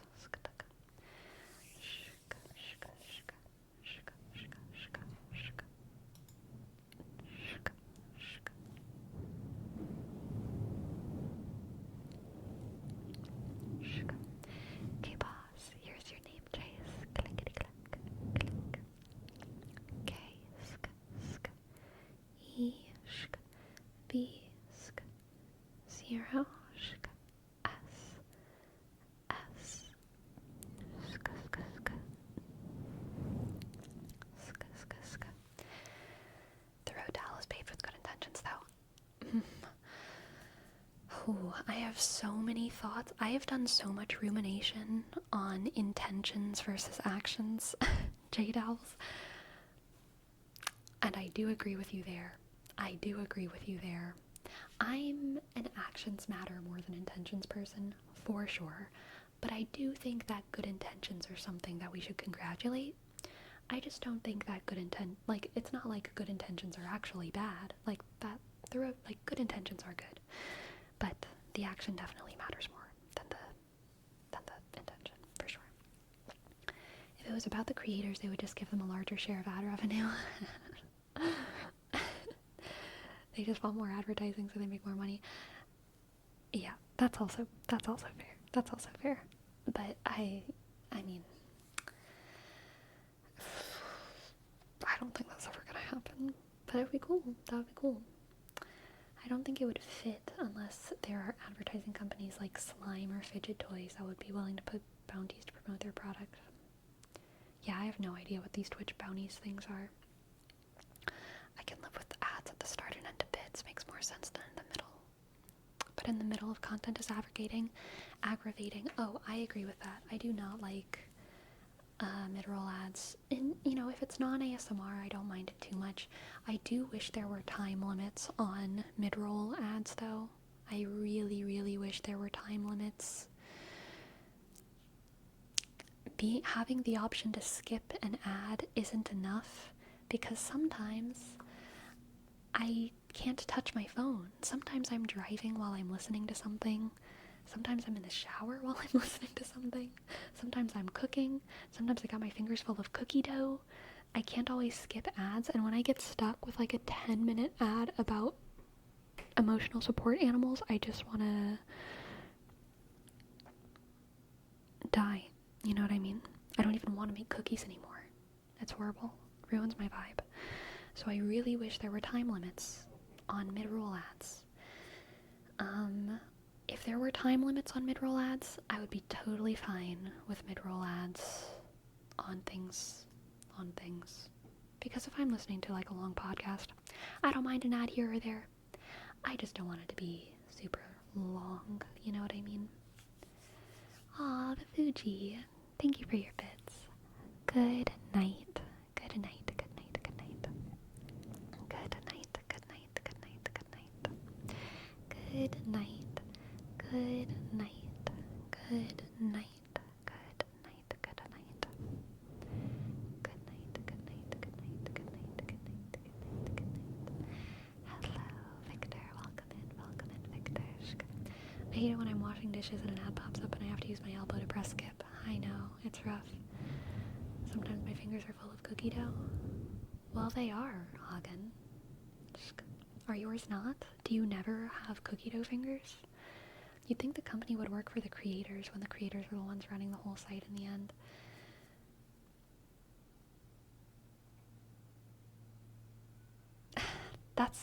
Even though that's great, and even though I am an idealist and I do think it would be wonderful if the world were run that way, it's just never been the case. Like, artists throughout history, even at the heights of art, even during the Renaissance, like, artists were still just being like paid by like kings and queens to make art that congratulated the kings and queens, you know, like it's always been that way. And I kind of think it's not okay. I would rather it not be that, but I am also like deeply accepting of the fact that art will never be pure, and that is part of living in a fallen, complicated world, and I embrace it. It's like whenever you have games that have limits, sometimes those limits can be avenues for more play. Limits don't always have to squelch creativity. Sometimes limits can allow you to be more creative. I think art is the same. As many restrictions as are set upon us, you can never stop artists from being crazy and like doing the stuff that like artists do on the internet. And also, artists are never going to be the ones in power. But that doesn't mean that art will ever stop being powerful. Yeah. Wong Target, thank you so much for your prime. Wong. Thank you. I appreciate it. W, shk, 0, click, N, shk, G, click, T, shk, 4, shk, R, shk, G, shk, E, click, T, shk, shk. You could ask about emotional support animals? I do. Everyone wants me to... Everyone and their mom wants me to make Gracie an emotional support animal so that she can have free pet rent everywhere, and I refuse on principle because I refuse. I know I could. Obviously, my cat is good for my mental health, but I don't like the idea of it. I don't like... Something really bugs me about the emotional support animal meta. I think I've talked about it before on YouTube, but like, man, it's just, it's like having to sign up your kid as like an emotional support human. It's like, obviously they're good for my mental health, but obviously they also ruin my mental health. But like, I love it because I've chosen them and they chose me.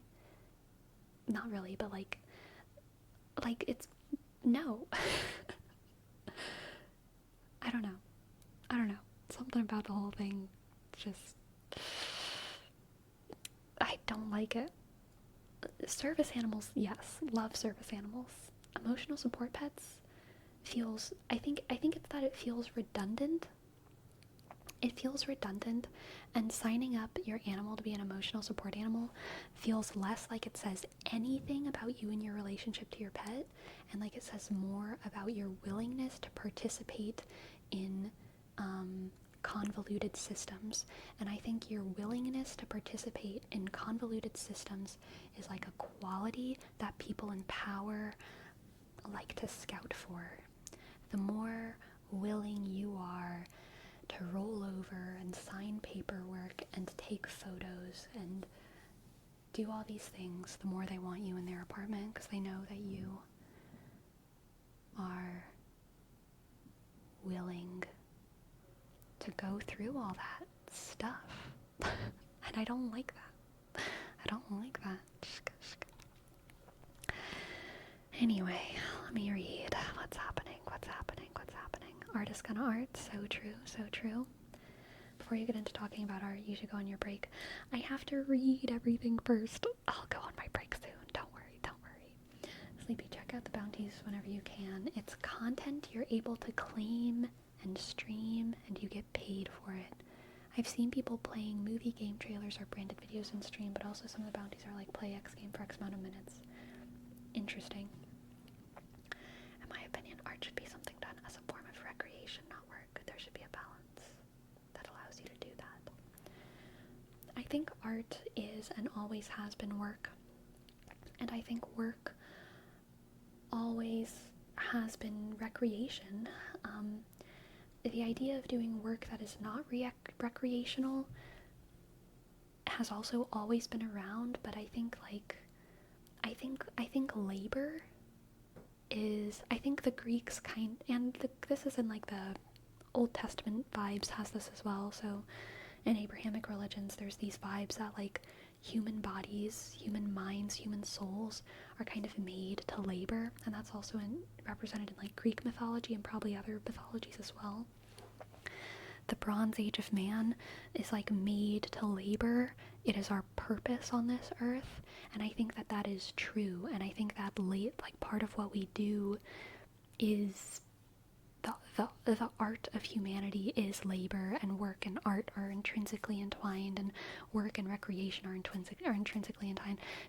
Like sports obviously are recreational, but they're also work, and so many of the jobs that I've had have been work, but they're also where I socialize, and I turn my job into a sort of dance that I have fun with, and sometimes there's an audience for that, and sometimes there's not, and like I think loving your work is a good thing that not only artists should be seen as like doing. I think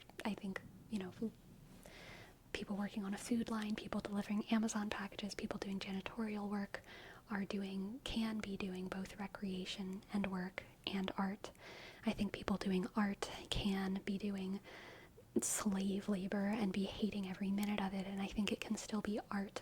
I think all of these things are like entwined and complicated, and individuals and eras and time periods and all that stuff is like relevant, and I don't feel like doing the complete sentence thing, but like it's all around everywhere all the time.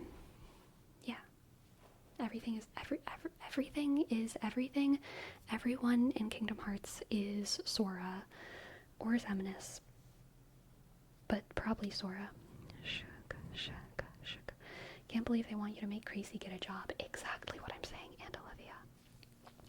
I'm so behind, but this conversation is so multifaceted and interesting. I just have to keep going.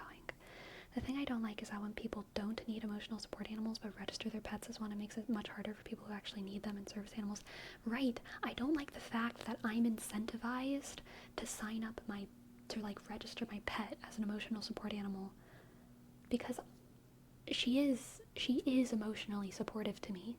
Sometimes when I have anxiety, she sits on my chest and it helps me. Sometimes when I'm crying, I hold her and it helps me. Like, she supports me emotionally, but like I'm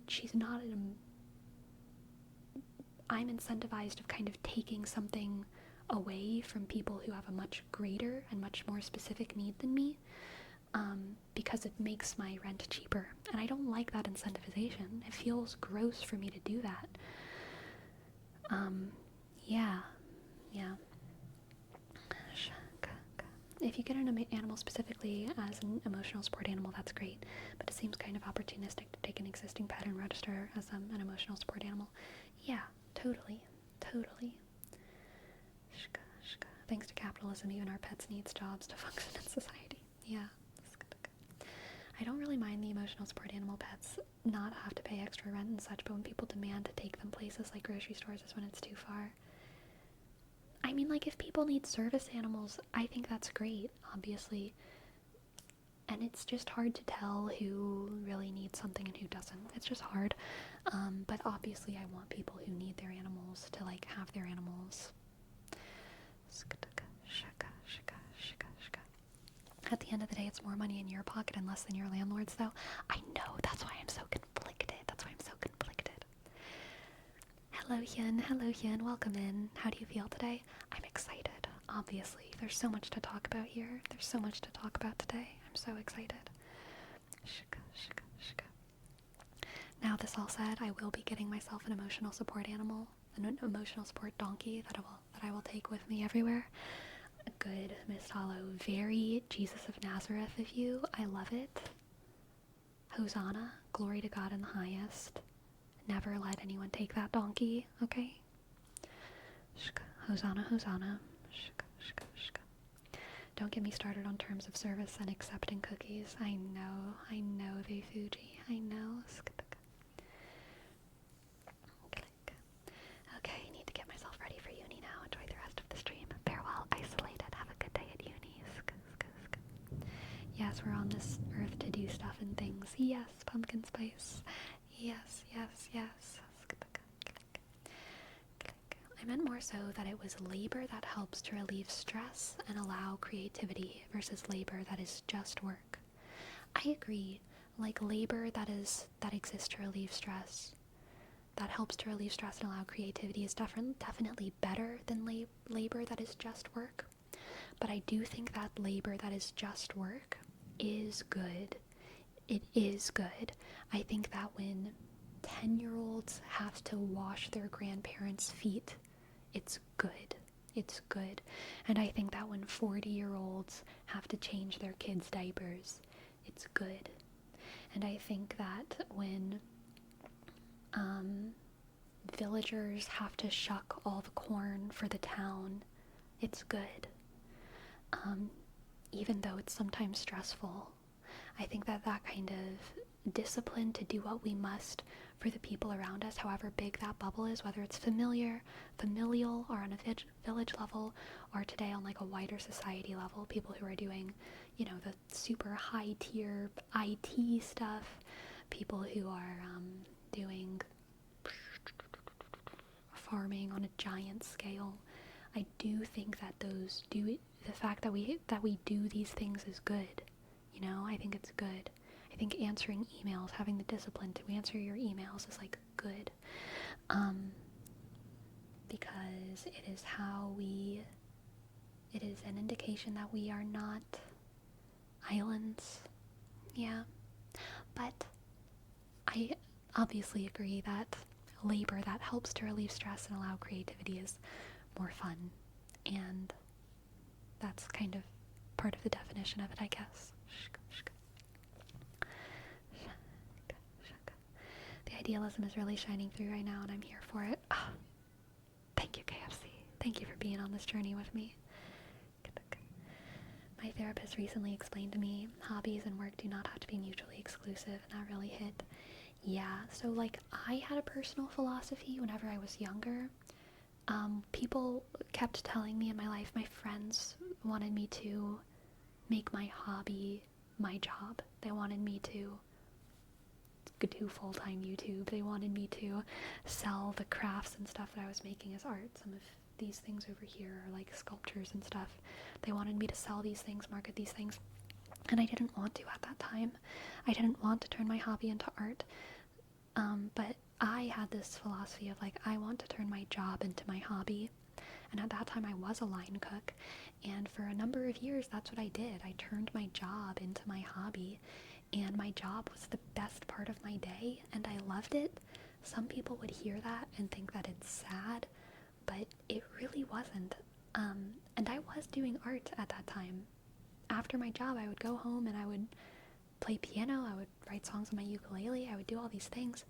But my favorite part of the day was going to work and doing stuff that I didn't really care about, but I could make myself care about it like, I don't care about the quality of this salad, but the labor of making the salad and putting everything where it's supposed to be and talking to the customer, I could make myself care about the way that I did it in a way that was fun and fed my soul, and I turned my job into my hobby, and it was a really good couple of years. And like, I think that that's a fine way to live life and do things, and maybe I will do that again in the future, or maybe I will keep doing this, making my hobby my job. Either way, there's pros and cons. Either way, there's sacrifices that you make, and both can be fulfilling. And sometimes they're not always separate. Sometimes they're not always separate at all.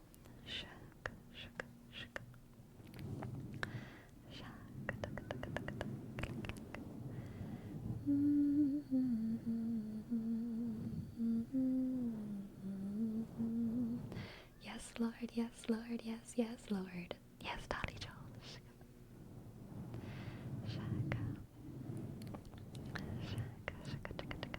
Hello, Tampon. Hello, Tampon. Hello, Pretend K. What's up, what's up? What's up, what's up? Farewell, Aga, and have a good dinner. Shuka. I don't know if everyone feels this way, but I need to have work. I feel like purpose and structure to base my life around without it my mental health suffers. I'm the same, pumpkin spice. I love structure, and work is an important part of that for me. Even doing like YouTube, and YouTube and Twitch, like making a schedule for myself at the beginning of the week that I stick to is a very important part of like how I do this and why I do this. If I didn't make schedules, it would be not a good situation. So I manifest the structure for myself. Destructicon, thank you. Thanks for gifting us up to pumpkin spice. Thank you. Thank you, Destructicon. Thank you. B, click, usk, shk, B, shk, K, sk, I dot, N, sk, underscore, S, P, shk, I dot, C, E. Thank you, pumpkin spice. Thank you, pumpkin spice. Shk. I feel like if I got a job based on my hobbies, it would take a bit of fun out of it and put a lot of pressure, as I'd see it as more of a requirement. Yeah, exactly. Interesting. I kind of agree on that. Even during my off time, sometimes I'm still thinking about work plans or ideas I may come up with. And I love the part of being in meetings and discussing them, analyzing, or filling spreadsheet, not so much, but it's just a part of it. Yeah, totally. I think every single thing that we do on this earth, we can do passionately and devotionally, no matter what I'm doing. And I obviously don't always have this mindset, because I falter and because I am a human and I have bad days and I forget and blah blah blah blah blah. But when I'm at my best, I remind myself, I remember that every single thing I do on this earth, whether it's washing dishes or going for a run outside or helping one of my friends or working hard at my desk, I'm taking part in the creation story of the world. And it's like an opportunity to honor the universe and the planet and all of humanity with everything that I do. Every single thing that I do is like celebrating the world, celebrating that creation has won against the void. Hello, Chrissy. We're having a very existential moment right now. Welcome, Raiders. Welcome, Raiders. Thank you so much for your raid, Chrissy. I hope that you had a good stream. I hope that you had a wonderful stream. feel free to stick around or read and run, get a snack, do all the things that you love to do. We are talking about the love of labor and the love of art, and how to make labor art, and how to make work into fun, and how to make life have meaning. And how everything that you do is you participating in creation. And for me, that is how I find purpose in the everyday tasks, including the slow, sometimes work of, grunt jobs or whatever. Stray fellow, stray fellow. Thank you, thank you, thank you. Thank you, thank you, thank you so much. Thank you so much for gifting us up to Chrissy. S-T, click, R, A-Y, shk, up, shk, isk, double L, skk, O, W, W, W, W, W, W, W, W.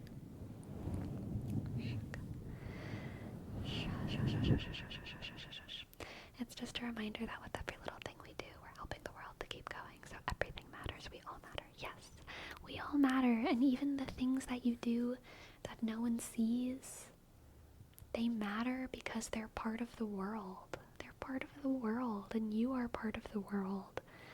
And everything you do is important, you know? Beautifying the world by just making your bed can be important, you know? Zen Buddhism teaches something that amounts to you're not a part, you're the whole. Yes. What's that one scene in FMA where Ed realizes that he's not any different from the ants around him? One for all and all for one? Yes. Shka, shka, shka. Exactly. Alright, for Butt Ghost, we have a word up for spasiba, spasiba, spasiba, spasiba, spasiba, spasiba, spasiba, spasiba, spasiba, spasiba, spasiba. Sleepy, please don't tell my mom that making my bed is beautifying the world. Whenever I go on break, I was planning on calling your mom, and I was gonna tell her. I don't like keeping secrets, BNB. I don't like keeping secrets, okay?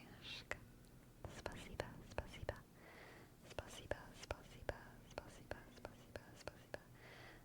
spasiba, spasiba, spasiba, spasiba, spasiba, spasiba, spasiba, spasiba, spasiba, spasiba, spasiba, spasiba, spasiba, spasiba.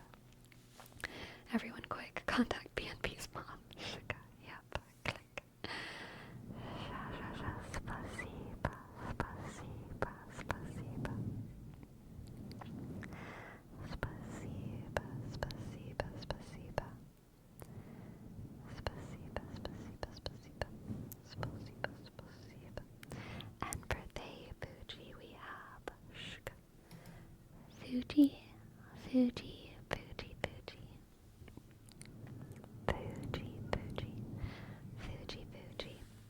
Fuji, Fuji, Fuji, Fuji. Fuji, Fuji, Fuji, Fuji. Fuji, Fuji, Fuji, Fuji, Fuji. Fuji, Fuji, Fuji, Fuji. Fuji, Fuji, Fuji, Fuji. Fuji, Fuji, Fuji. Fuji, Fuji, Fuji, Fuji, Fuji, Fuji, Fuji, Fuji, Fuji. Okay, yes, it is time for me to go on my break. Clickety-clack. So I will be back in five-ish minutes for more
Pearl, Dominic's CEO, Gold, Bludgeon, Green, Ninja, John Bon Blosh, and Olivia KFC.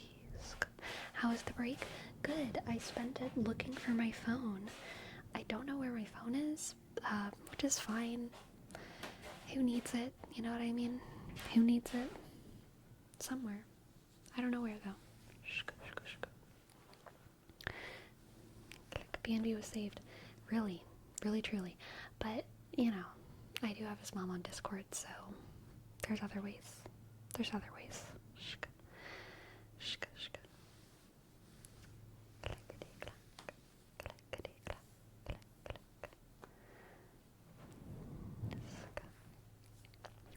Sometimes I wish I had a second phone so that I could call my actual phone when I lose it. I know.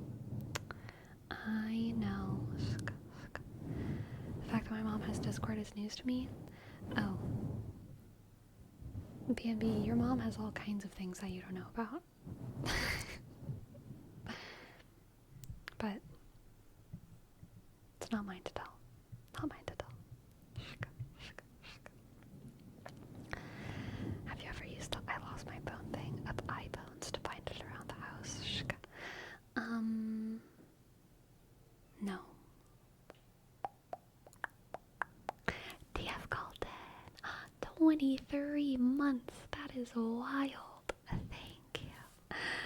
Thank you, DF Colton. Thank you so much for your sub for 23 months. Thank you. Dishk F sk _ C O L shk D O shk N shk.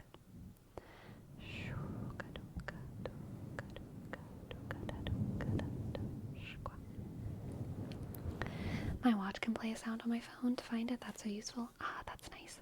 Yeah, I know I'm gonna find my phone easily whenever I have more time, because my place isn't big, so like it's somewhere, and I didn't do anything today, so like it's somewhere. It's just probably somewhere silly.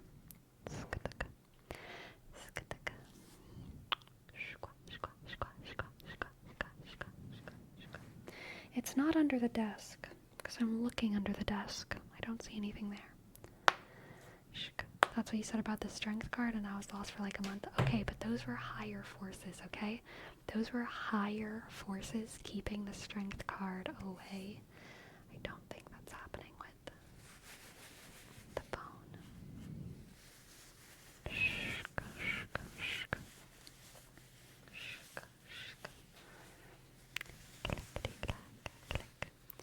This scrunchie is adorable. I got it as a result of the subathon that we did. And I do wear this sometimes. This scrunchie, however, is my favorite scrunchie. My favorite scrunchie. It's one of my least favorite colors in the world. I hate this color. It's like my least favorite. But this is the only scrunchie that can hold my hair when I jump and like run around and like work out and do crazy things. This is the only scrunchie that has the strength I need to hold all my hair if I'm running around. Green in general, or that particular shade? This particular shade for sure. I also don't like green in general, but this particular shade is like my least favorite. Yeah.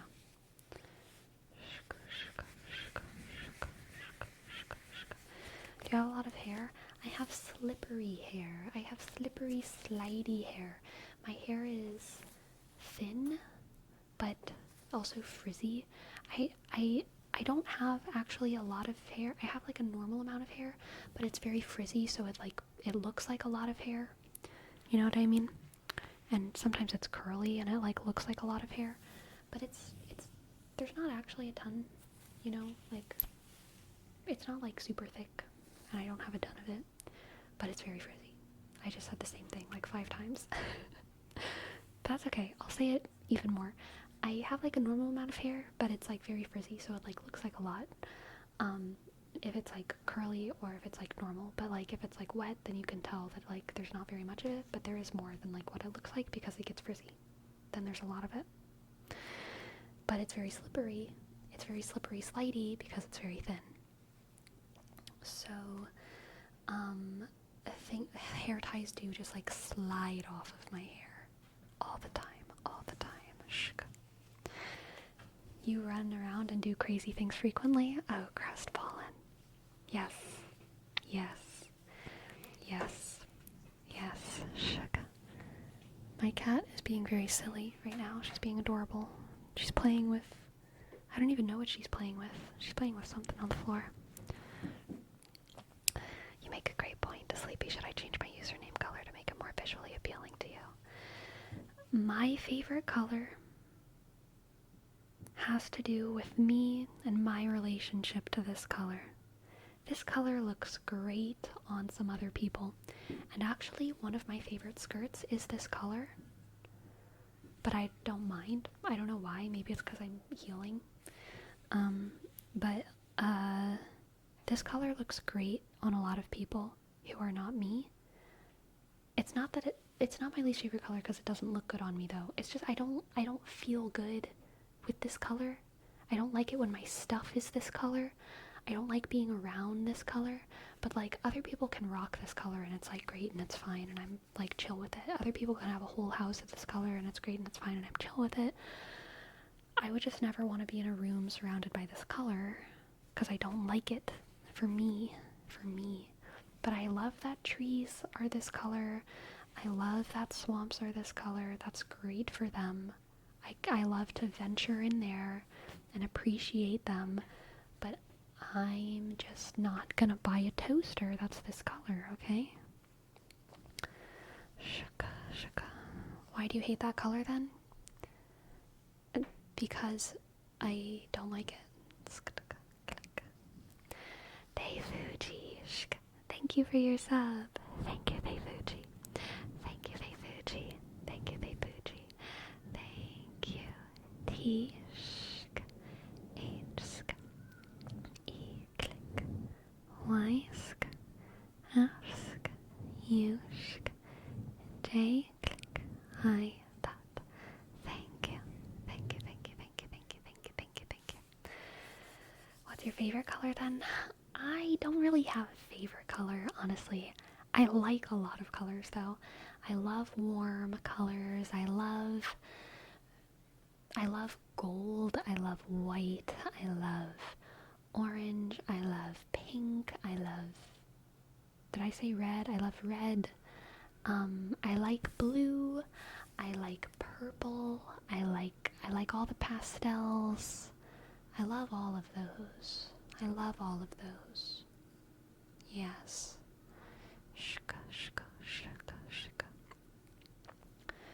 Green, blue, or gray? Please pick one.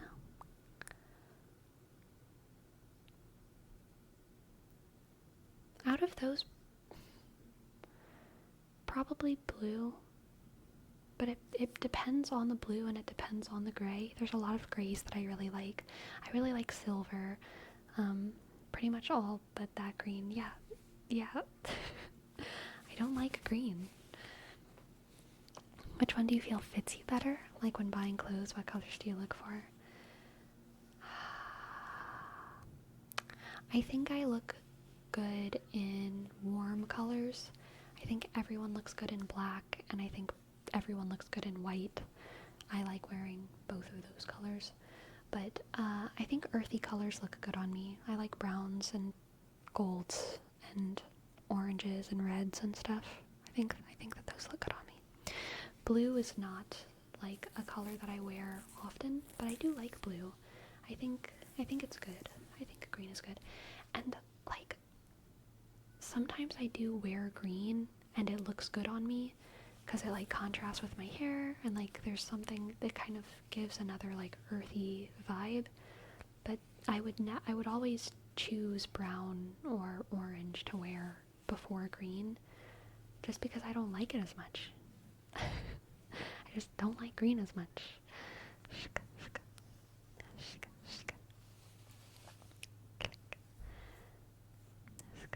I like how every time you take the scrunchie out of the screen, the white balance adjusts and you become more orange. Is that true?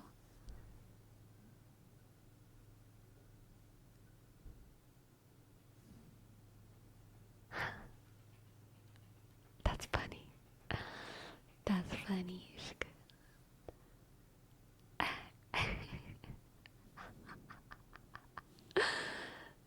That's pretty funny. That's good. That's good. Yeah. That's good. You were waving it around and it was color changing so much. Dang. Yeah, can't keep up. Can't keep up. Can't keep up. I bet it's even more if I put it up here, huh? Or is it more if I put it over the blue? Oh, that's where it is. If I put it over the blue, it cools me down. Warms me up.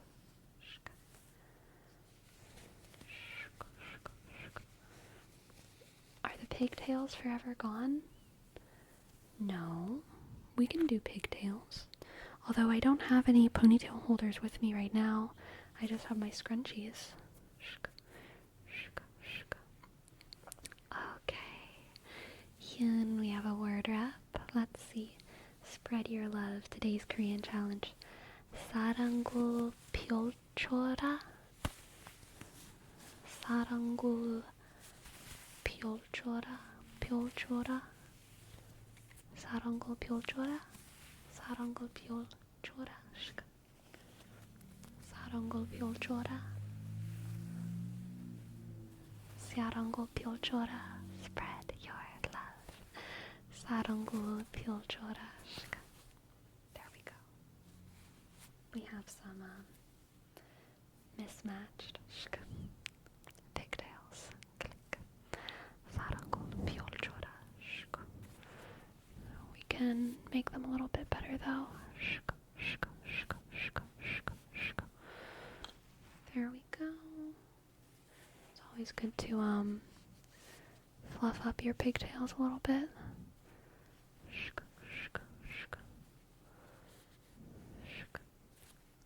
Gotta keep fluffy. Sleepy, do you wear mismatched socks or always pairs? Whenever I was in college, I wore mismatched socks, but then I grew up. Okay? I grew up. And I stopped. Now I wear my socks in pairs.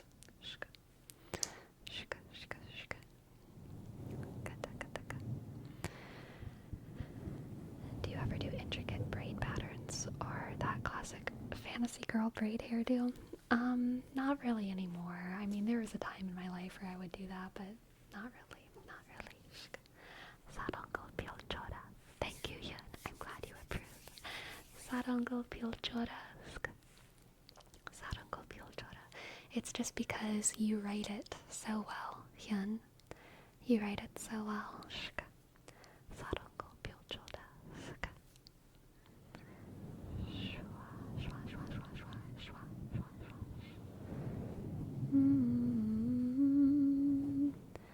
사랑고 펼쳐라.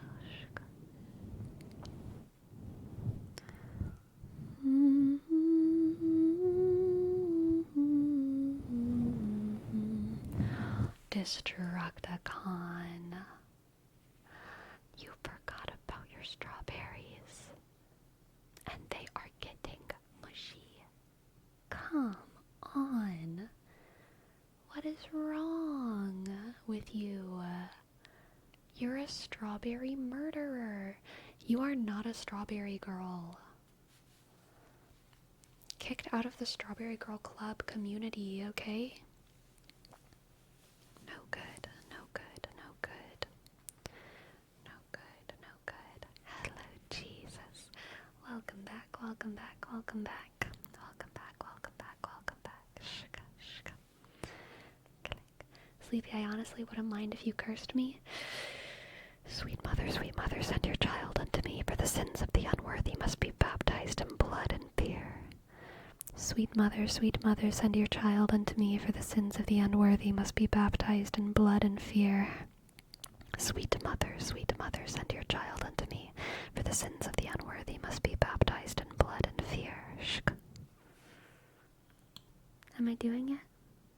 Do you mind? Sweet mother, send your child unto me, for the sins of the unworthy must be baptized in blood and fear. Sweet mother, send your child unto me, for the sins of the unworthy must be baptized in blood and fear. Sweet mother, send your child unto me, for the sins of the unworthy must be baptized in blood and fear. Sweet mother, send your child unto me, for the sins of the unworthy must be baptized in blood and fear. Sweet mother, send your child unto me, for the sins of the unworthy must be baptized in blood and fear. What'd you do to Cicero in the Dark Brotherhood questline? Cicero was my favorite companion.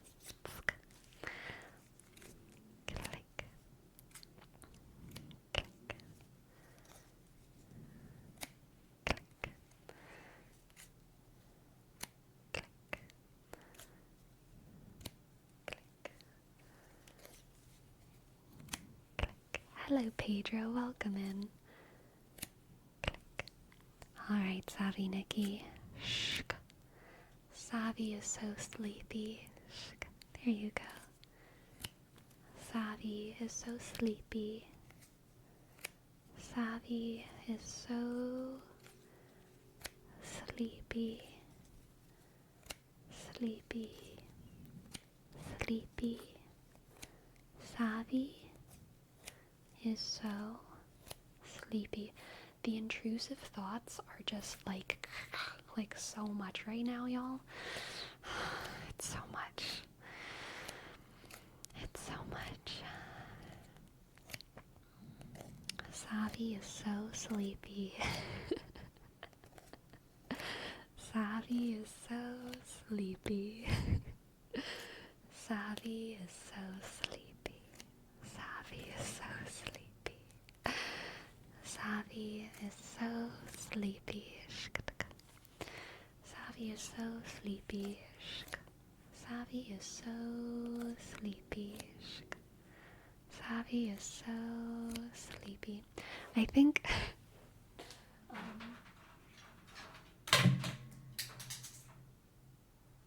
no one pay attention to that.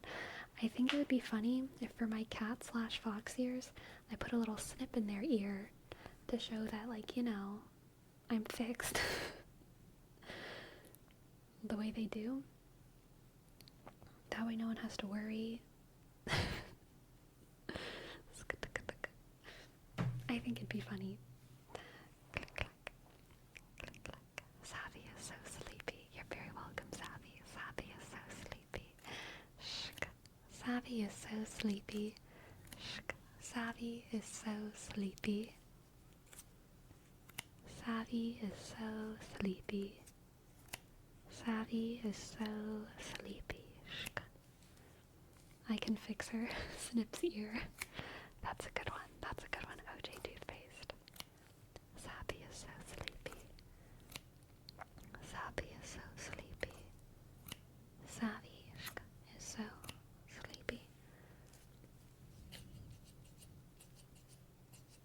Fort Campbell? Campbell? Fort Campbell. I had a realization earlier today. Fort Campbell.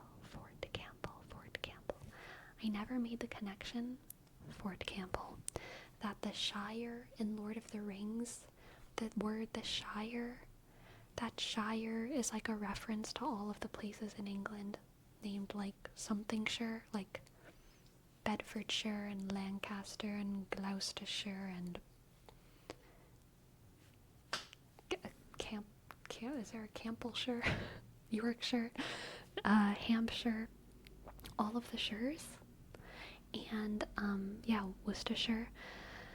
I never made the connection that like the Shire is like the Shire, but sure is an Old English word, S-C-I-R, sure, the sure. And it means just a place that has a governing body. So kind of like a town, like any location that had a governing body was a sure. And it's where we get the word sheriff from today. Sheriff. Sheriff is rooted in the word shire. Sheriff is rooted in the word shire because the person in town of the shire was called the Shire Reeve. Shire Reeve. Sheriff.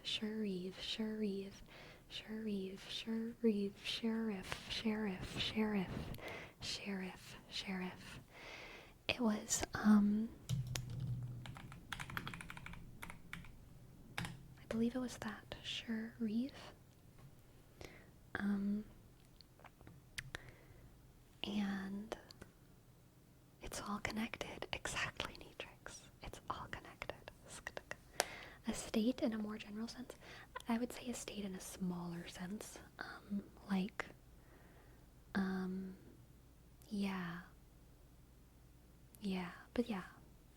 A state in a smaller sense. Or in a general sense.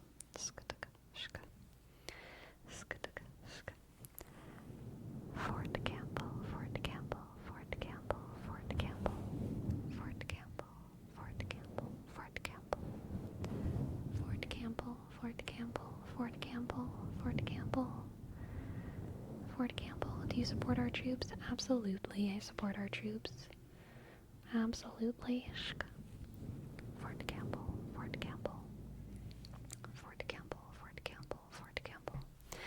I support all Americans, tall or short, thick or thin, male or female, smart or dumb,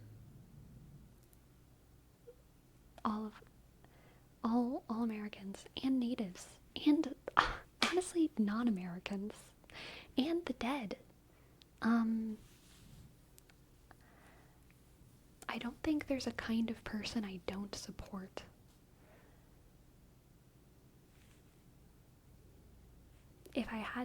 It's hard to. I think murderers deserve rehabilitation. You know? I think people I don't like, they just need help. You know what I mean?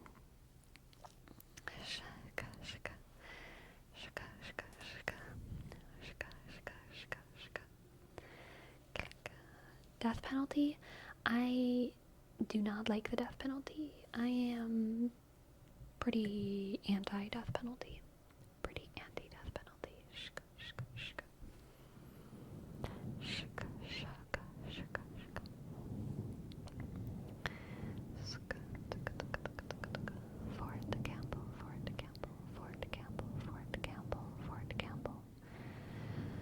What about sentences for life?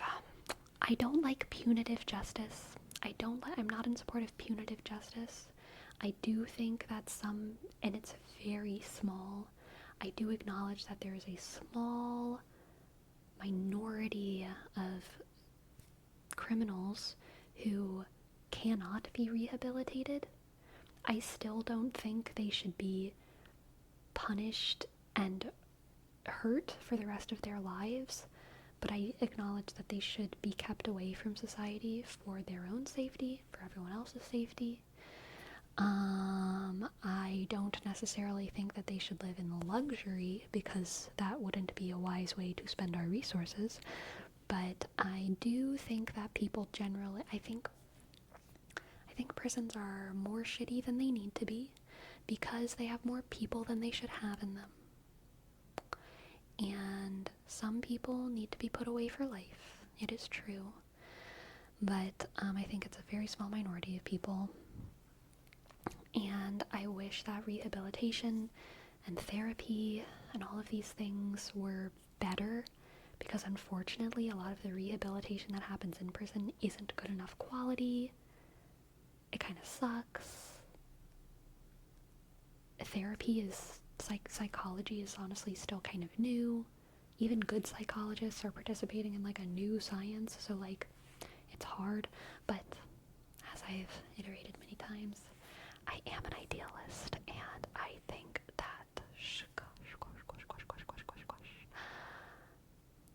think that it's possible for a lot of people who've lived a life of mistakes to become good people if they are given the proper opportunities and resources. I don't know the best way to build systems that get all those people opportunities and resources, but I know that it is possible, and so because of that, I will always try and advocate for policies in that direction rather than advocating for policies that are based on revenge and vindication and making other people hurt so we feel better.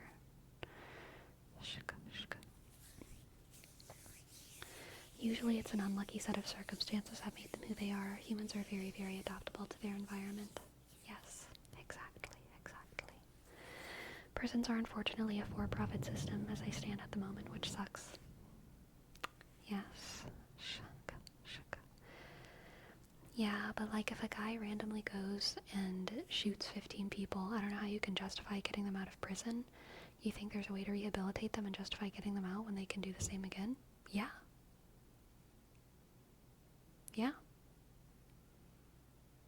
There are some people who are past help. Those people exist. I think they're in the minority. Some people are past help who are the person in your example. Some people are not. And I'm not a therapist. I don't know how to know who is past help and who isn't. But yeah, I think that it's possible. I think it's possible. Exemptions don't make the rule. I'm with you there, Dolly Joel. I'm with you there. And that's why I think that, the only reason that I have to make that caveat of, of course there are some people who need to be put away for life is because I know that if I talk about abolishing prisons, there's gonna be someone who's like, okay, yeah, but, what about this one guy who, skinned 25 women and also their mothers and ate their dogs and left prison and then did it again? And I'm like, okay, sure, but that's extremely rare. That does not happen every day. That is not most people in prison. And I do believe in making the rule for the people who have just lived horrible lives and deserve better from the world around them. You know what I mean?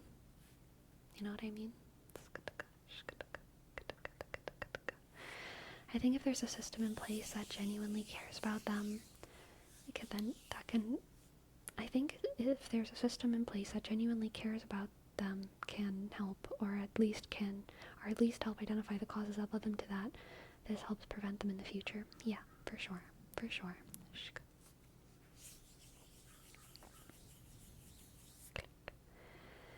Do you think if people are let out of prison and then they repeat their crimes, do you think the people that participated in their rehabilitation could be blamed as they gave the okay to let them out? I don't think the individuals can be blamed, but I do think that if that were to happen in a statistically relevant way, then we would want to look at our systems and reevaluate them, our systems for evaluating the mental state of people in rehabilitation, but only if it happened in a statistically significant way. And even then, again, I wouldn't want to blame the individuals because they're probably just trained psychologists, trained therapists who are going through evaluations that they've learned they're just crossing off lists, you know what I mean? So if the lists are wrong, if the evaluations aren't thorough enough, then we reevaluate the evaluations themselves. I think you gotta operate under the assumption that therapists, rehabilitative entities are operating in good faith. Exactly, KFC. Exactly.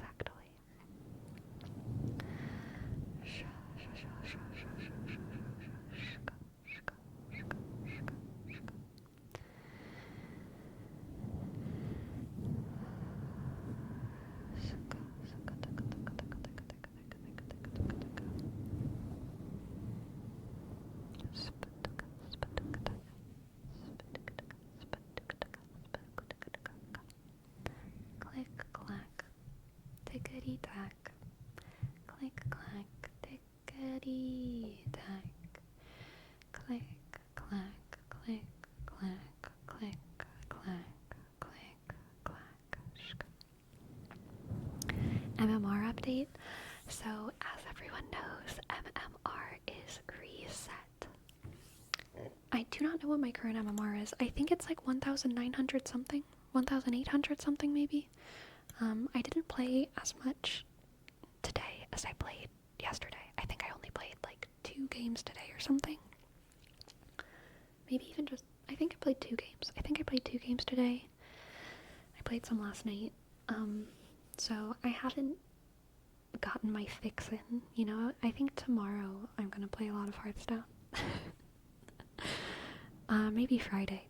Maybe tomorrow, maybe Thursday, Friday, Saturday, Sunday, Monday, Tuesday, Wednesday, I'll play a lot of Hearthstone, I'm thinking.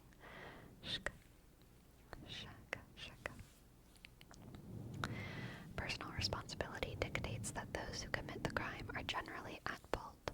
If someone resists rehabilitation despite strong efforts, those who tried cannot be blamed. I agree. That's why I get annoyed when people say the Jedi are at fault for how Anakin turned out. I love him, he's my favorite character, but he made his own choices. The Jedi did their best to teach him right. Many people IRL are the same. I do agree with that. And honestly, that is something that I do feel conflicted about. And like, I think it was Dolly Joel said, like, you can't make that the exception shouldn't make the rule. I do think people like that are the exception. People who refuse to be helped, and people who continue to do wrong, to hurt themselves and to hurt others, even though they have every resource at their disposal. But even though there's a lot of those people, I still think they're the exception. Even though there's a lot of those people, even though there's a significant amount of those people, I still think they're the exception to the rule. And so I don't like the idea of modeling a society in fear of those people, modeling a society that seeks to punish those people. And either way, I mean, I don't think punishment is the answer. I think separation is probably the answer, but I don't know how that should be done. I really don't. And it is something that I like. I mean, I think about it and I just don't know. I don't know. And not all of the people who are like that are criminals. There's people who are like that who aren't criminals. They're just bad, mean people. And they've had every opportunity to be nice. They've had every opportunity to be good. And they are manipulative and vindictive and greedy and prejudiced and all the worst things. And they just go around hurting people. And I don't know what should be done about those people. But also I know that they are the exception, that they are a very small minority. It terrifies me that even a small minority of people who are so full of brokenness and evil can have so much of an effect on the world.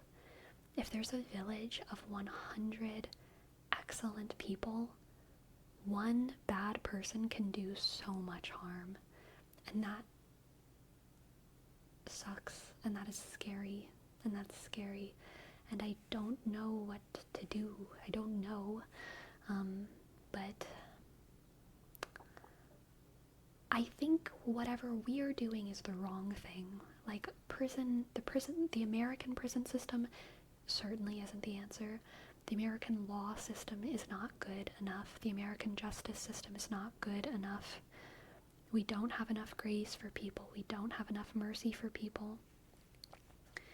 A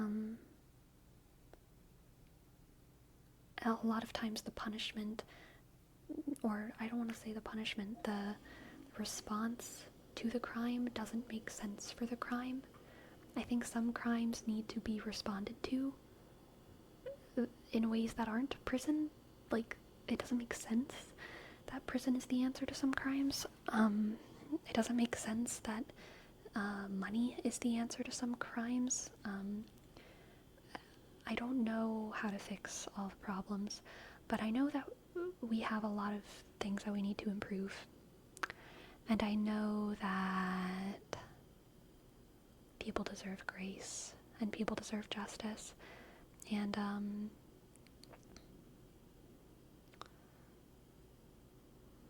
people deserve empathy. And we should seek to understand those who we don't understand, you know?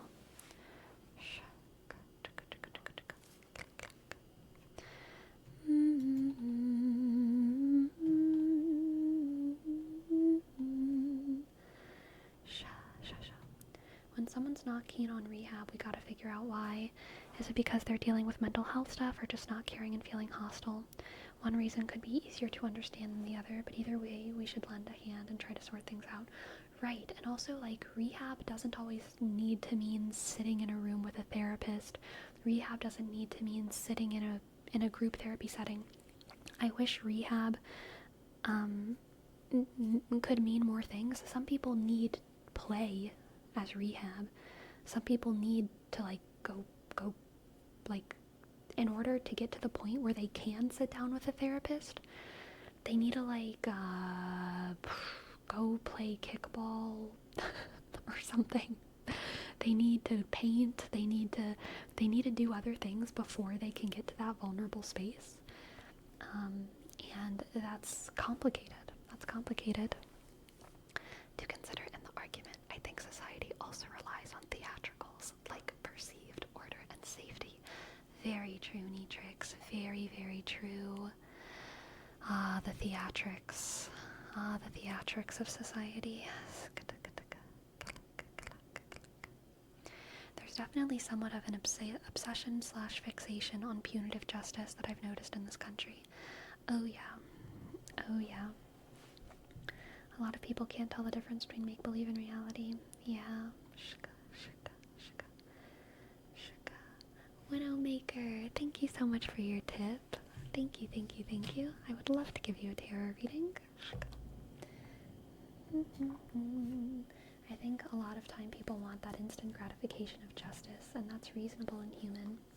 But I think the best justice is understanding and helping those that got hurt so much to hurt others. Yeah, for sure. I agree.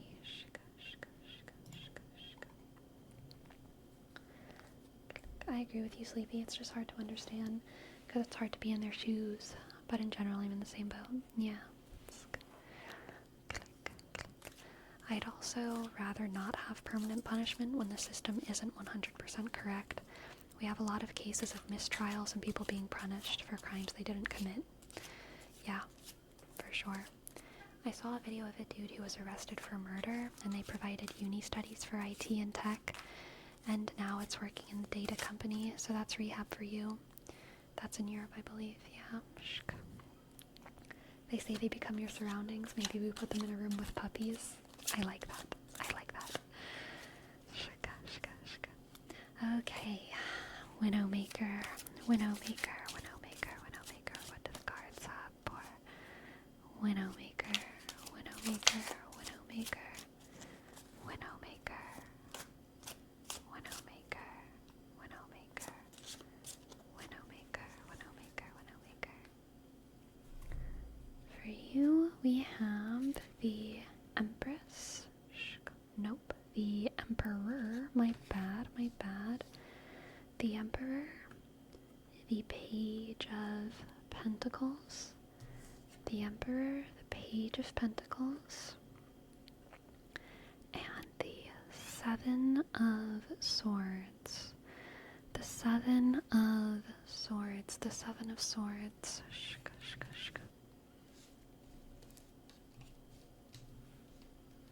Okay, Widowmaker, Widowmaker, Widowmaker.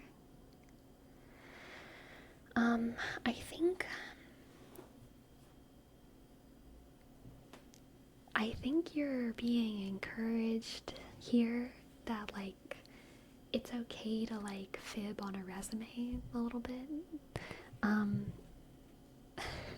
I think that there's someone or something, some institution perhaps, that you are trying to impress for some reason, and you deserve to have their approval. you have an eager, enthusiastic attitude, you're happy to learn, you're happy to cooperate, you are actually going to be a good person for this institution that you're trying to please. But in order to get their final approval, I'm getting the sense that, like, you're maybe a little bit tempted to, like, give yourself half of a point higher on your GPA. Maybe put one of your coworkers rather than your boss as, like, a job reference and, like, tell them to talk you up. Maybe you want to say that you have some experience that you don't have. You're kind of having to, like, sneak into the space a little bit, even though you are actually good enough for the space. It's not like you're lying to get in and you don't belong there. It's more like you do belong there, but for some reason you just need to boost your credentials a tiny bit in order to please the institution. I'm thinking about this in like a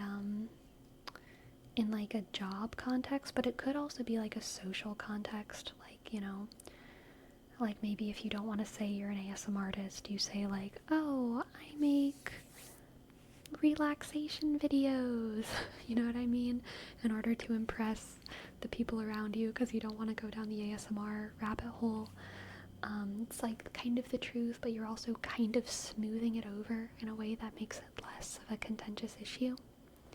Crazy, because I'm applying for honors at a good university. Damn.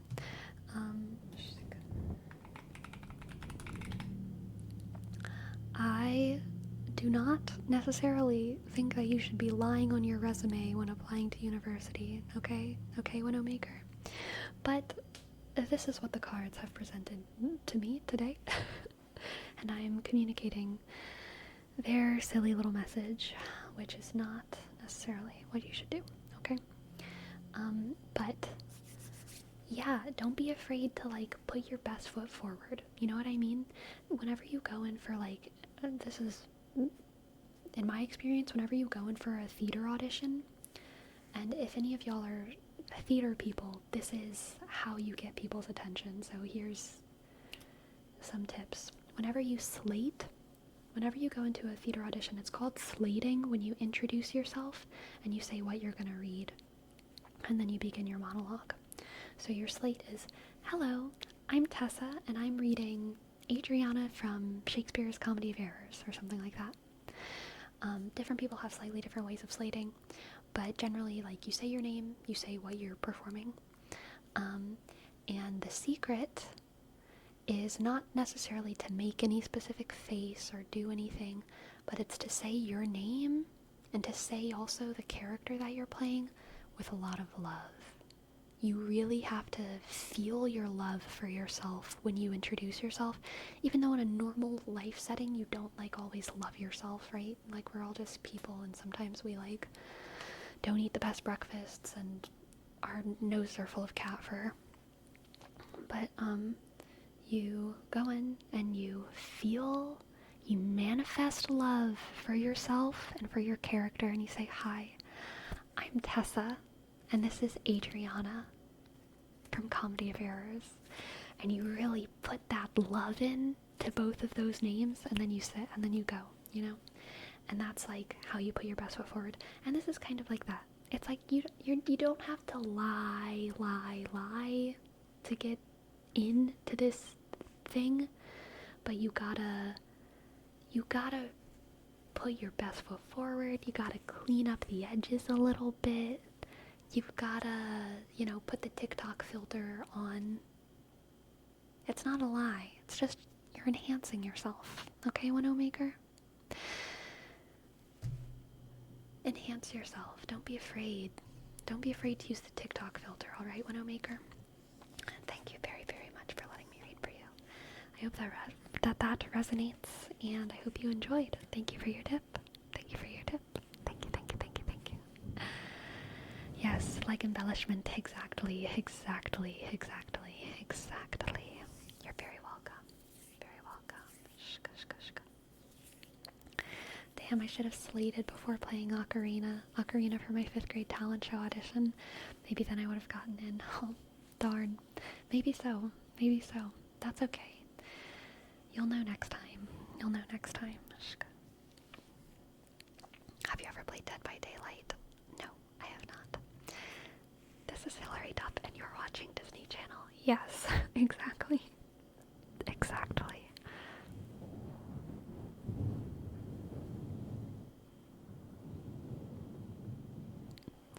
This is Hillary Duff, and you're watching Disney Channel.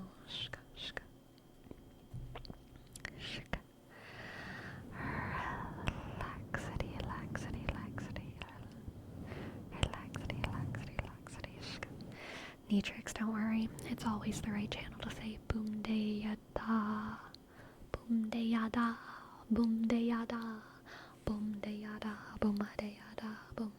Boom de yada, boom de yada, de yada. I wouldn't have questioned it, but now you've admitted that it was the wrong channel. So, click. Shaka. How much longer are you growing your hair? I need to cut it soon. I love having long hair, but I'm due for a trim. I am due for a trim, no doubt.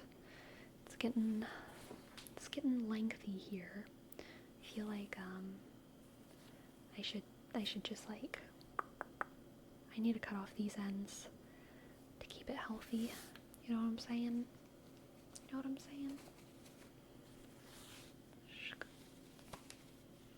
Nobunagao. Thank you. Thank you for gifting a sub to In-Game Levi. Thank you. Nobunaga. And click. Oh, shuk. B, U, click. N, sk. A, shk. G, A, click. U, shk. W, shk. U, sk.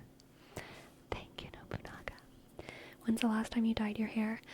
January, so it has been a while. You can kind of see in my roots a little bit. You can see. But I don't know. It's been a couple months. How natural is your hair currently? That's hard for me to say. I don't know. My natural hair is, I don't know. How natural is your hair color? 30%? 40%? I don't know.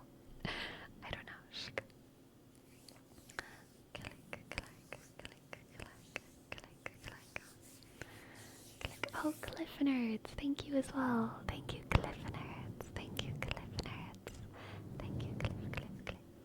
Cliff Nerds. C.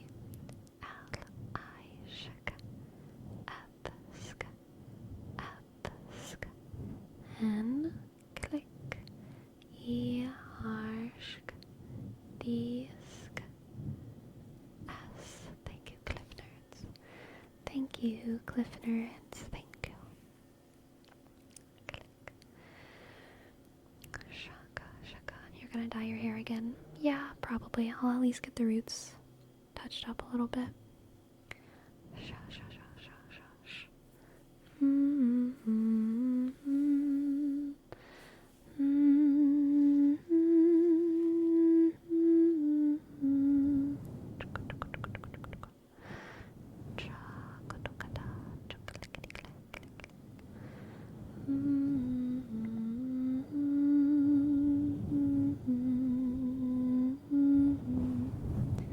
Are you gonna take the goat ears and tell them this? I want this color. No, the people that I go to, I think they save the color, so they will know. But safe to say, mani pedicures are not your thing. Yeah, I don't do mani pedicures. I'm gonna be completely honest. I was born a redhead, but it's slowly turning black, and I'm kind of scared because I want it to stay red, but I don't want to dye it because that feels like cheating. I was much more of a redhead when I was a little kid in Game Levi. As I got older, it got more brown. But even in the sun, people usually called me like a strawberry blonde or something. But just in like, I think it was 2022, I dyed my hair for the first time ever in my life. And I just went a little bit more red. And like, I felt so much more like myself. I felt so happy. I felt so free.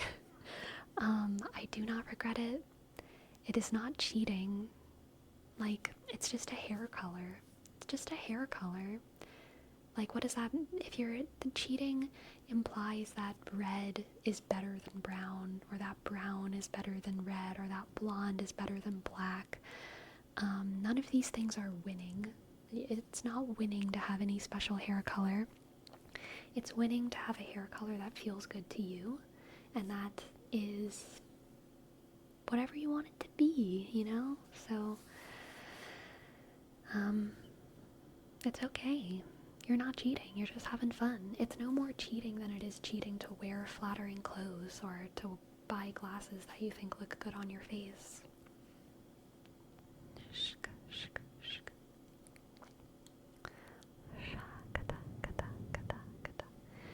I was born blonde and my hair went brown between 5 and 6 years old. Stayed that way ever since. Yeah, super normal, Badsy. I think blondes have even more of an identity tied to their hair than redheads. Redheads do have a sort of identity that's tied to our hair for sure. But like the blonde people that I know, it's crazy how brown their hair is now. But they were kids when they were blonde and they're like, I'm blonde. And it's like no, but also like okay. But like very, very, very few people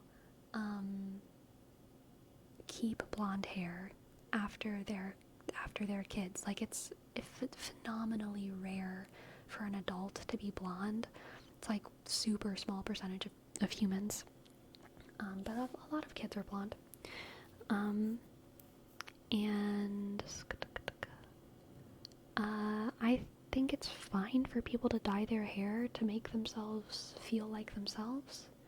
I also think it's fine to love your natural color. I think it's fine to dye your hair crazy unnatural colors. If having blue hair makes you feel like yourself, then like do it. If having rainbow hair makes you feel like yourself, do it. I love it. I just want people to feel happy in their bodies, and I really don't like it whenever people look at someone who has like unnaturally blonde hair and like tells them like they're cheating or they're not a real blonde, as if that's somehow derogatory. Like, okay, like I also cut my bangs. My hair doesn't just naturally stop growing right there, you know? Like we're all doing stuff. No one's real. The only real people are in the womb, okay? As soon as we get out of the womb, we're putting on clothes, which is good, and it's also very fake of us. We're all just doing stuff here. We're all just doing stuff. Would you dye your hair any other color? I don't really want to, but also I can't speak for my future self. Maybe they will. Maybe they will. Hello, Pasta John. Hello, hello.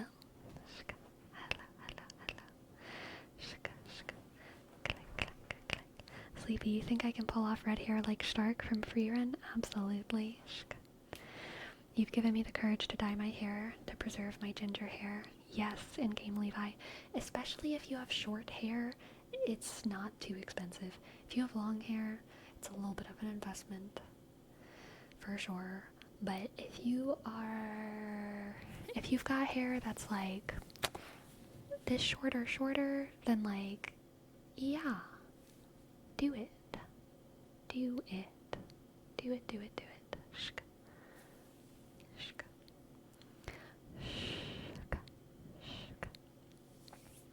Sleepy, do you trim your own nails? Yes, I do. I have very blue nails. This is the moons of my nails are quite large. That's like the little the little like circle inside of your nails. My moons are very large, and my circulation is kind of bad. And whenever I get a little bit chilly, or even if it's not like chilly, just my hands are cold, but the rest of my body isn't necessarily, like, I just get blue. I just turn a little blue.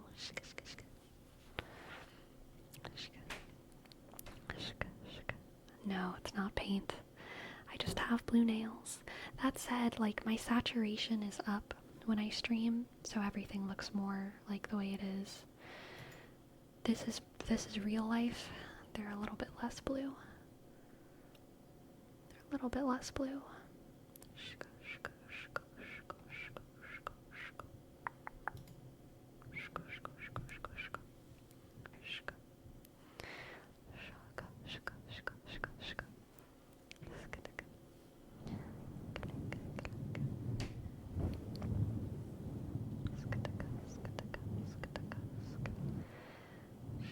Did you play piano as a child?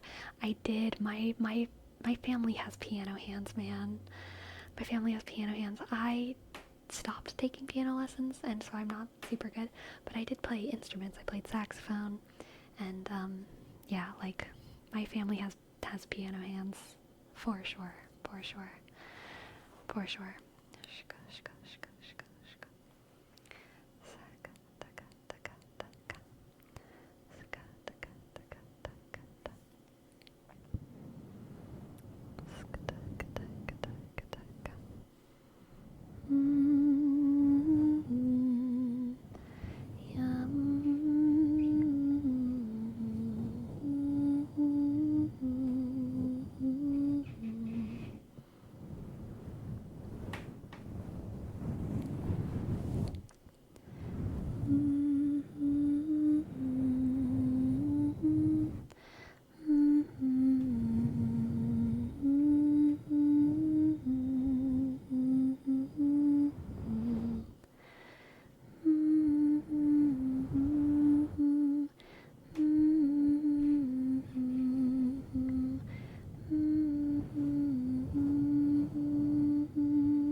player Bushinda, you recognized it.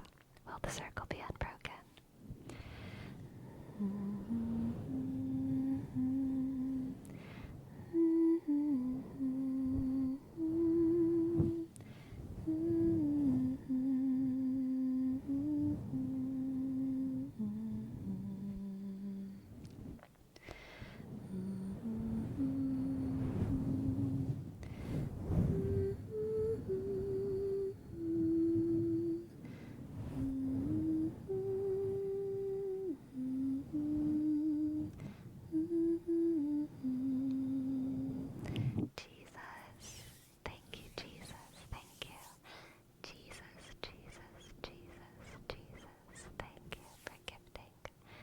Two subs.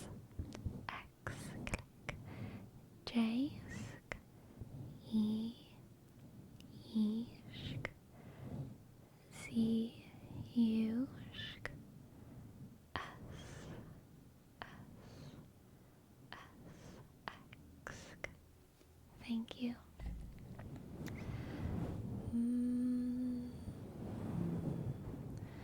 All together, hoist the colors high. Heave ho, thieves and beggars, never say we die. Yo ho, all together, hoist the colors high. Heave ho, thieves and beggars, never say we die.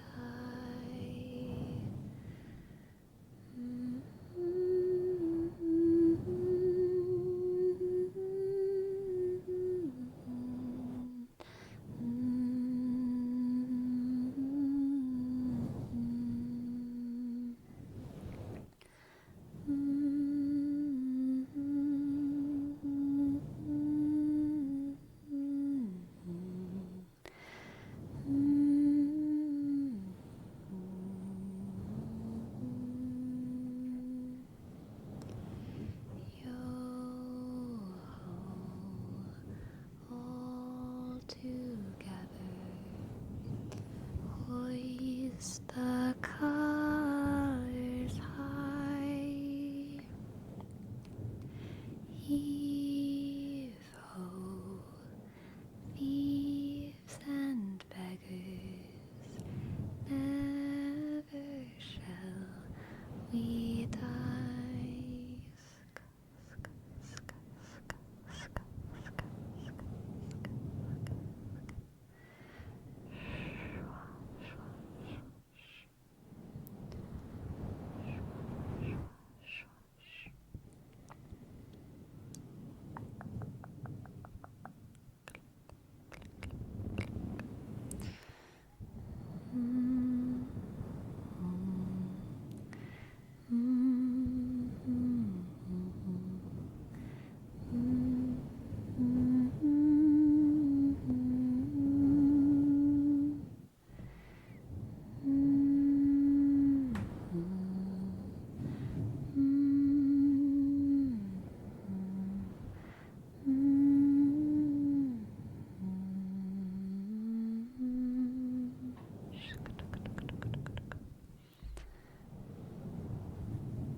And who are you? The proud Lord said that I might bow so low. Only a cat of a different coat, that's all the truth I know.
Welcome to the chat. The live has anxiety.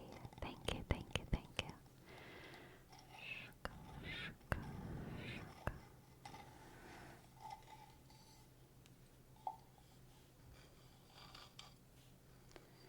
We have not done God of War in a long time. I do not know if I still have it memorized. Let's see. Fylg min írod, lísir natt. Hann þarf þín styrk, þú þarf hjarta hans frjótt. Líf nú pálgleimt, ekkert fjera moonlight. Fylg mín leið og fylg mín ást. I still got it memorized. Fylg mín írod, lísir natt. Hann þarf þín styrk, þú þarft hjarta hans frjótt. Líf nú pálgleimt, ekkert fjera moonlight. Fylg mín leið og fylg mín ást.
Sindro-san, Dovakin, Fahin Ko, Mudra.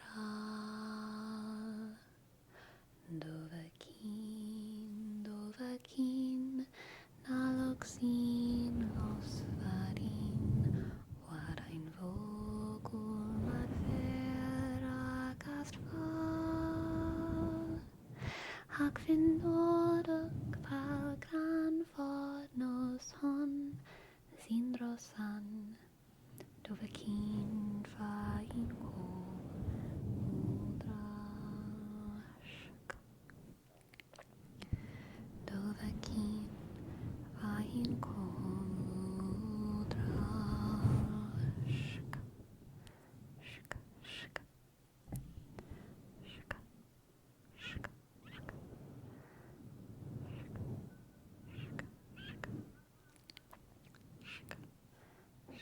shk. No hints for home. Shk, shk, shk.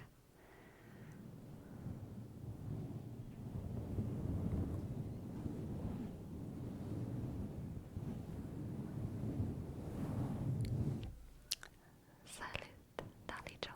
Shk.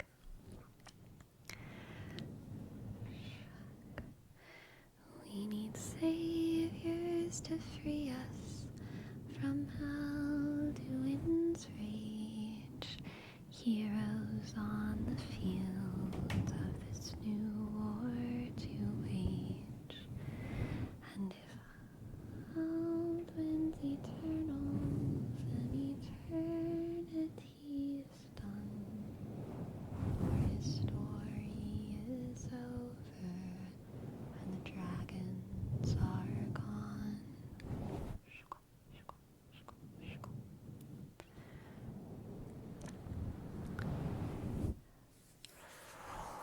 I'm getting temptations. I'm getting temptations.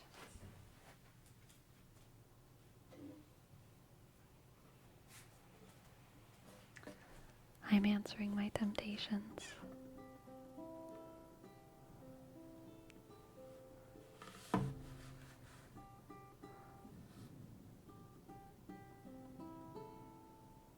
Good enough. Good enough.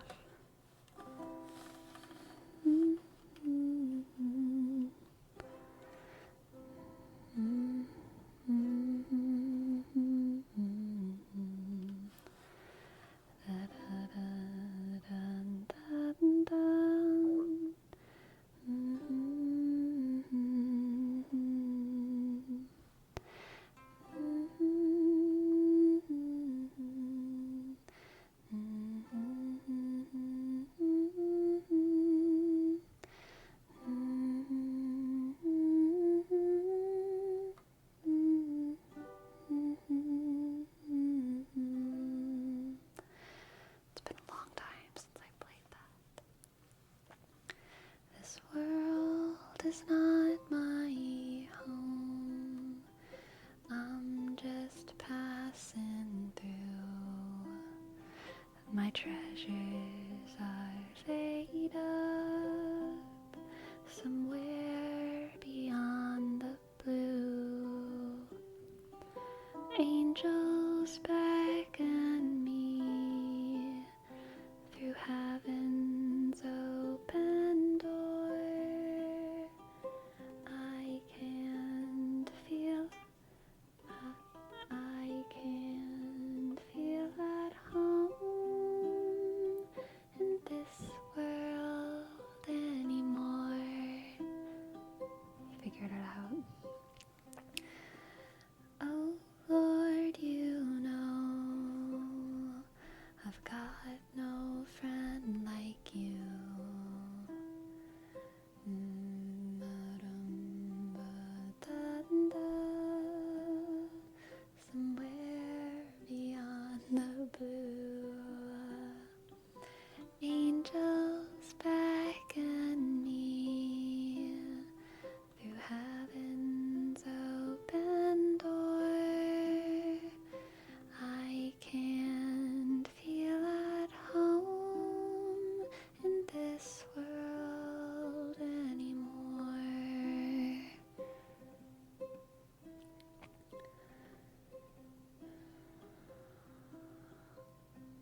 verses.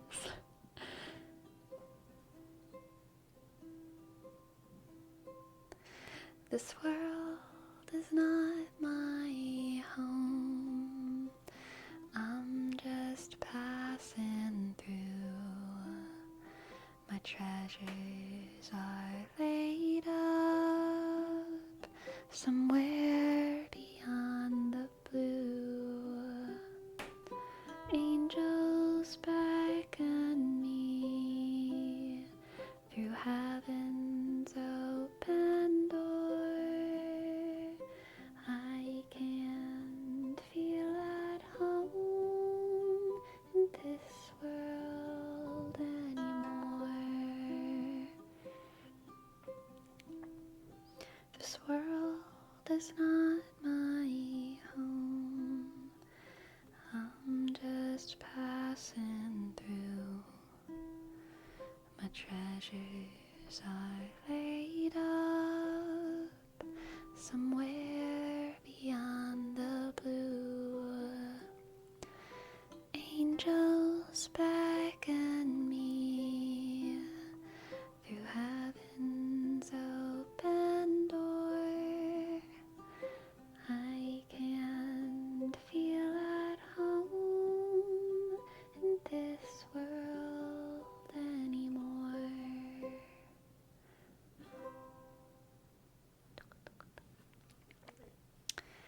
To finish it off, because we have to, I have to. J'ai passé devant ta porte, j'ai crié papa il appelle. Y'a personne qui pas répondu. Oh yeah, yeah, mon cœur fait mal. J'ai passé devant ta porte, j'ai crié papa il appelle. Y'a personne qui pas répondu. Oh yeah, yeah, mon cœur fait mal. J'ai passé devant ta porte, j'ai crié papa il appelle. Y'a personne qui pas répondu. Oh yeah, yeah, mon cœur fait mal. Thank you so much, my friends. Thank you for Rome. Thank you so much, Burrow, for gifting 5 subs. And thank you, Destructicon, for gifting 2 subs. Thank you. Thank you, thank you. Thank you very much. Have click, click, ask, ask, a click, O, M, shkk, and Destructicon, thanks for gifting us up to ask, C, Jake, J, click, ask, K, shk, shk, eask, 1, 5, and Danny Panda, D, click, ask, N, sk, I, click, P, ask, N, sk, D, click, ask, 9, sk, 2, 9, sk, 9, sk. Thank you, thank you. It has been a night, CEO. Thank you. And Nobunaga. Thank you for your tip. Thank you, I appreciate it. Got me crying in the club. Don't worry, we're all crying in the club. We just hope we're, dancing fast enough that no one sees. Click. If y'all didn't know, I'm just Destructicon's alt account that he types on with his other monitor. Amazing, McJake. I've never been happier to learn something like that than I am right now. To learn that. Thank you, thank you, thank you. What should we name this stream? We have talked about so much. I had the redeems off for most of the night. What did we talk about? Art. the death penalty. Singing. Food. We did a lot of food.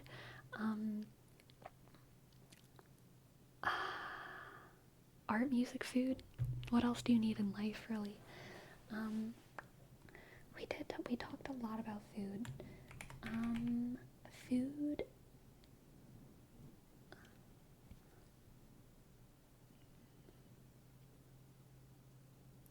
Food. Rehabilitative. Justice.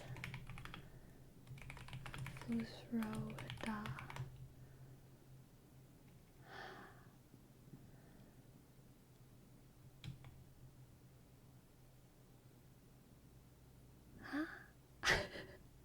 Is that good? Something like that. Click, click, click, click. We did talk a little bit about emotional support animals. We did. But we talked about so much. I don't know if I can fit it all in there. We can change Fusroda to singing or something. Food. Rehabilitation, justice, singing. Probably just name it that. Something like that. Shka, shka, shka, shka. Yeah, good. And more. We did certainly talk about more. Okay, who will we read? Let's read Soulless Soul ASMR. Soulless Soul, absolutely lovely, wonderful ASMR artist. Why is your camera shaking? Because my camera's on my desk. Whenever I type and move my mouse, my camera shakes. It's all part of the experience. Alright, let's read Soulless Soul. And yes, reminder, Sunday back to normal schedule, so we'll be streaming Sunday, Monday, Wednesday, and we might be streaming tomorrow. I know it's crazy 4 days in a row, but like we might be streaming tomorrow just a little bit or something. Maybe just a tiny short little stream or something. Maybe tomorrow. Okay, now let's go read Soulless Soul. Bring them all the love. Bring them all the enthusiasms. Good night, everyone. Good night, good night, good night. Sleepy, sleepy, sleepy. Good night, sleepy, sleepy, sleepy. Good night, sleepy. Good night, good night, good night, good night, good night. Sleepy, sleepy. Good night.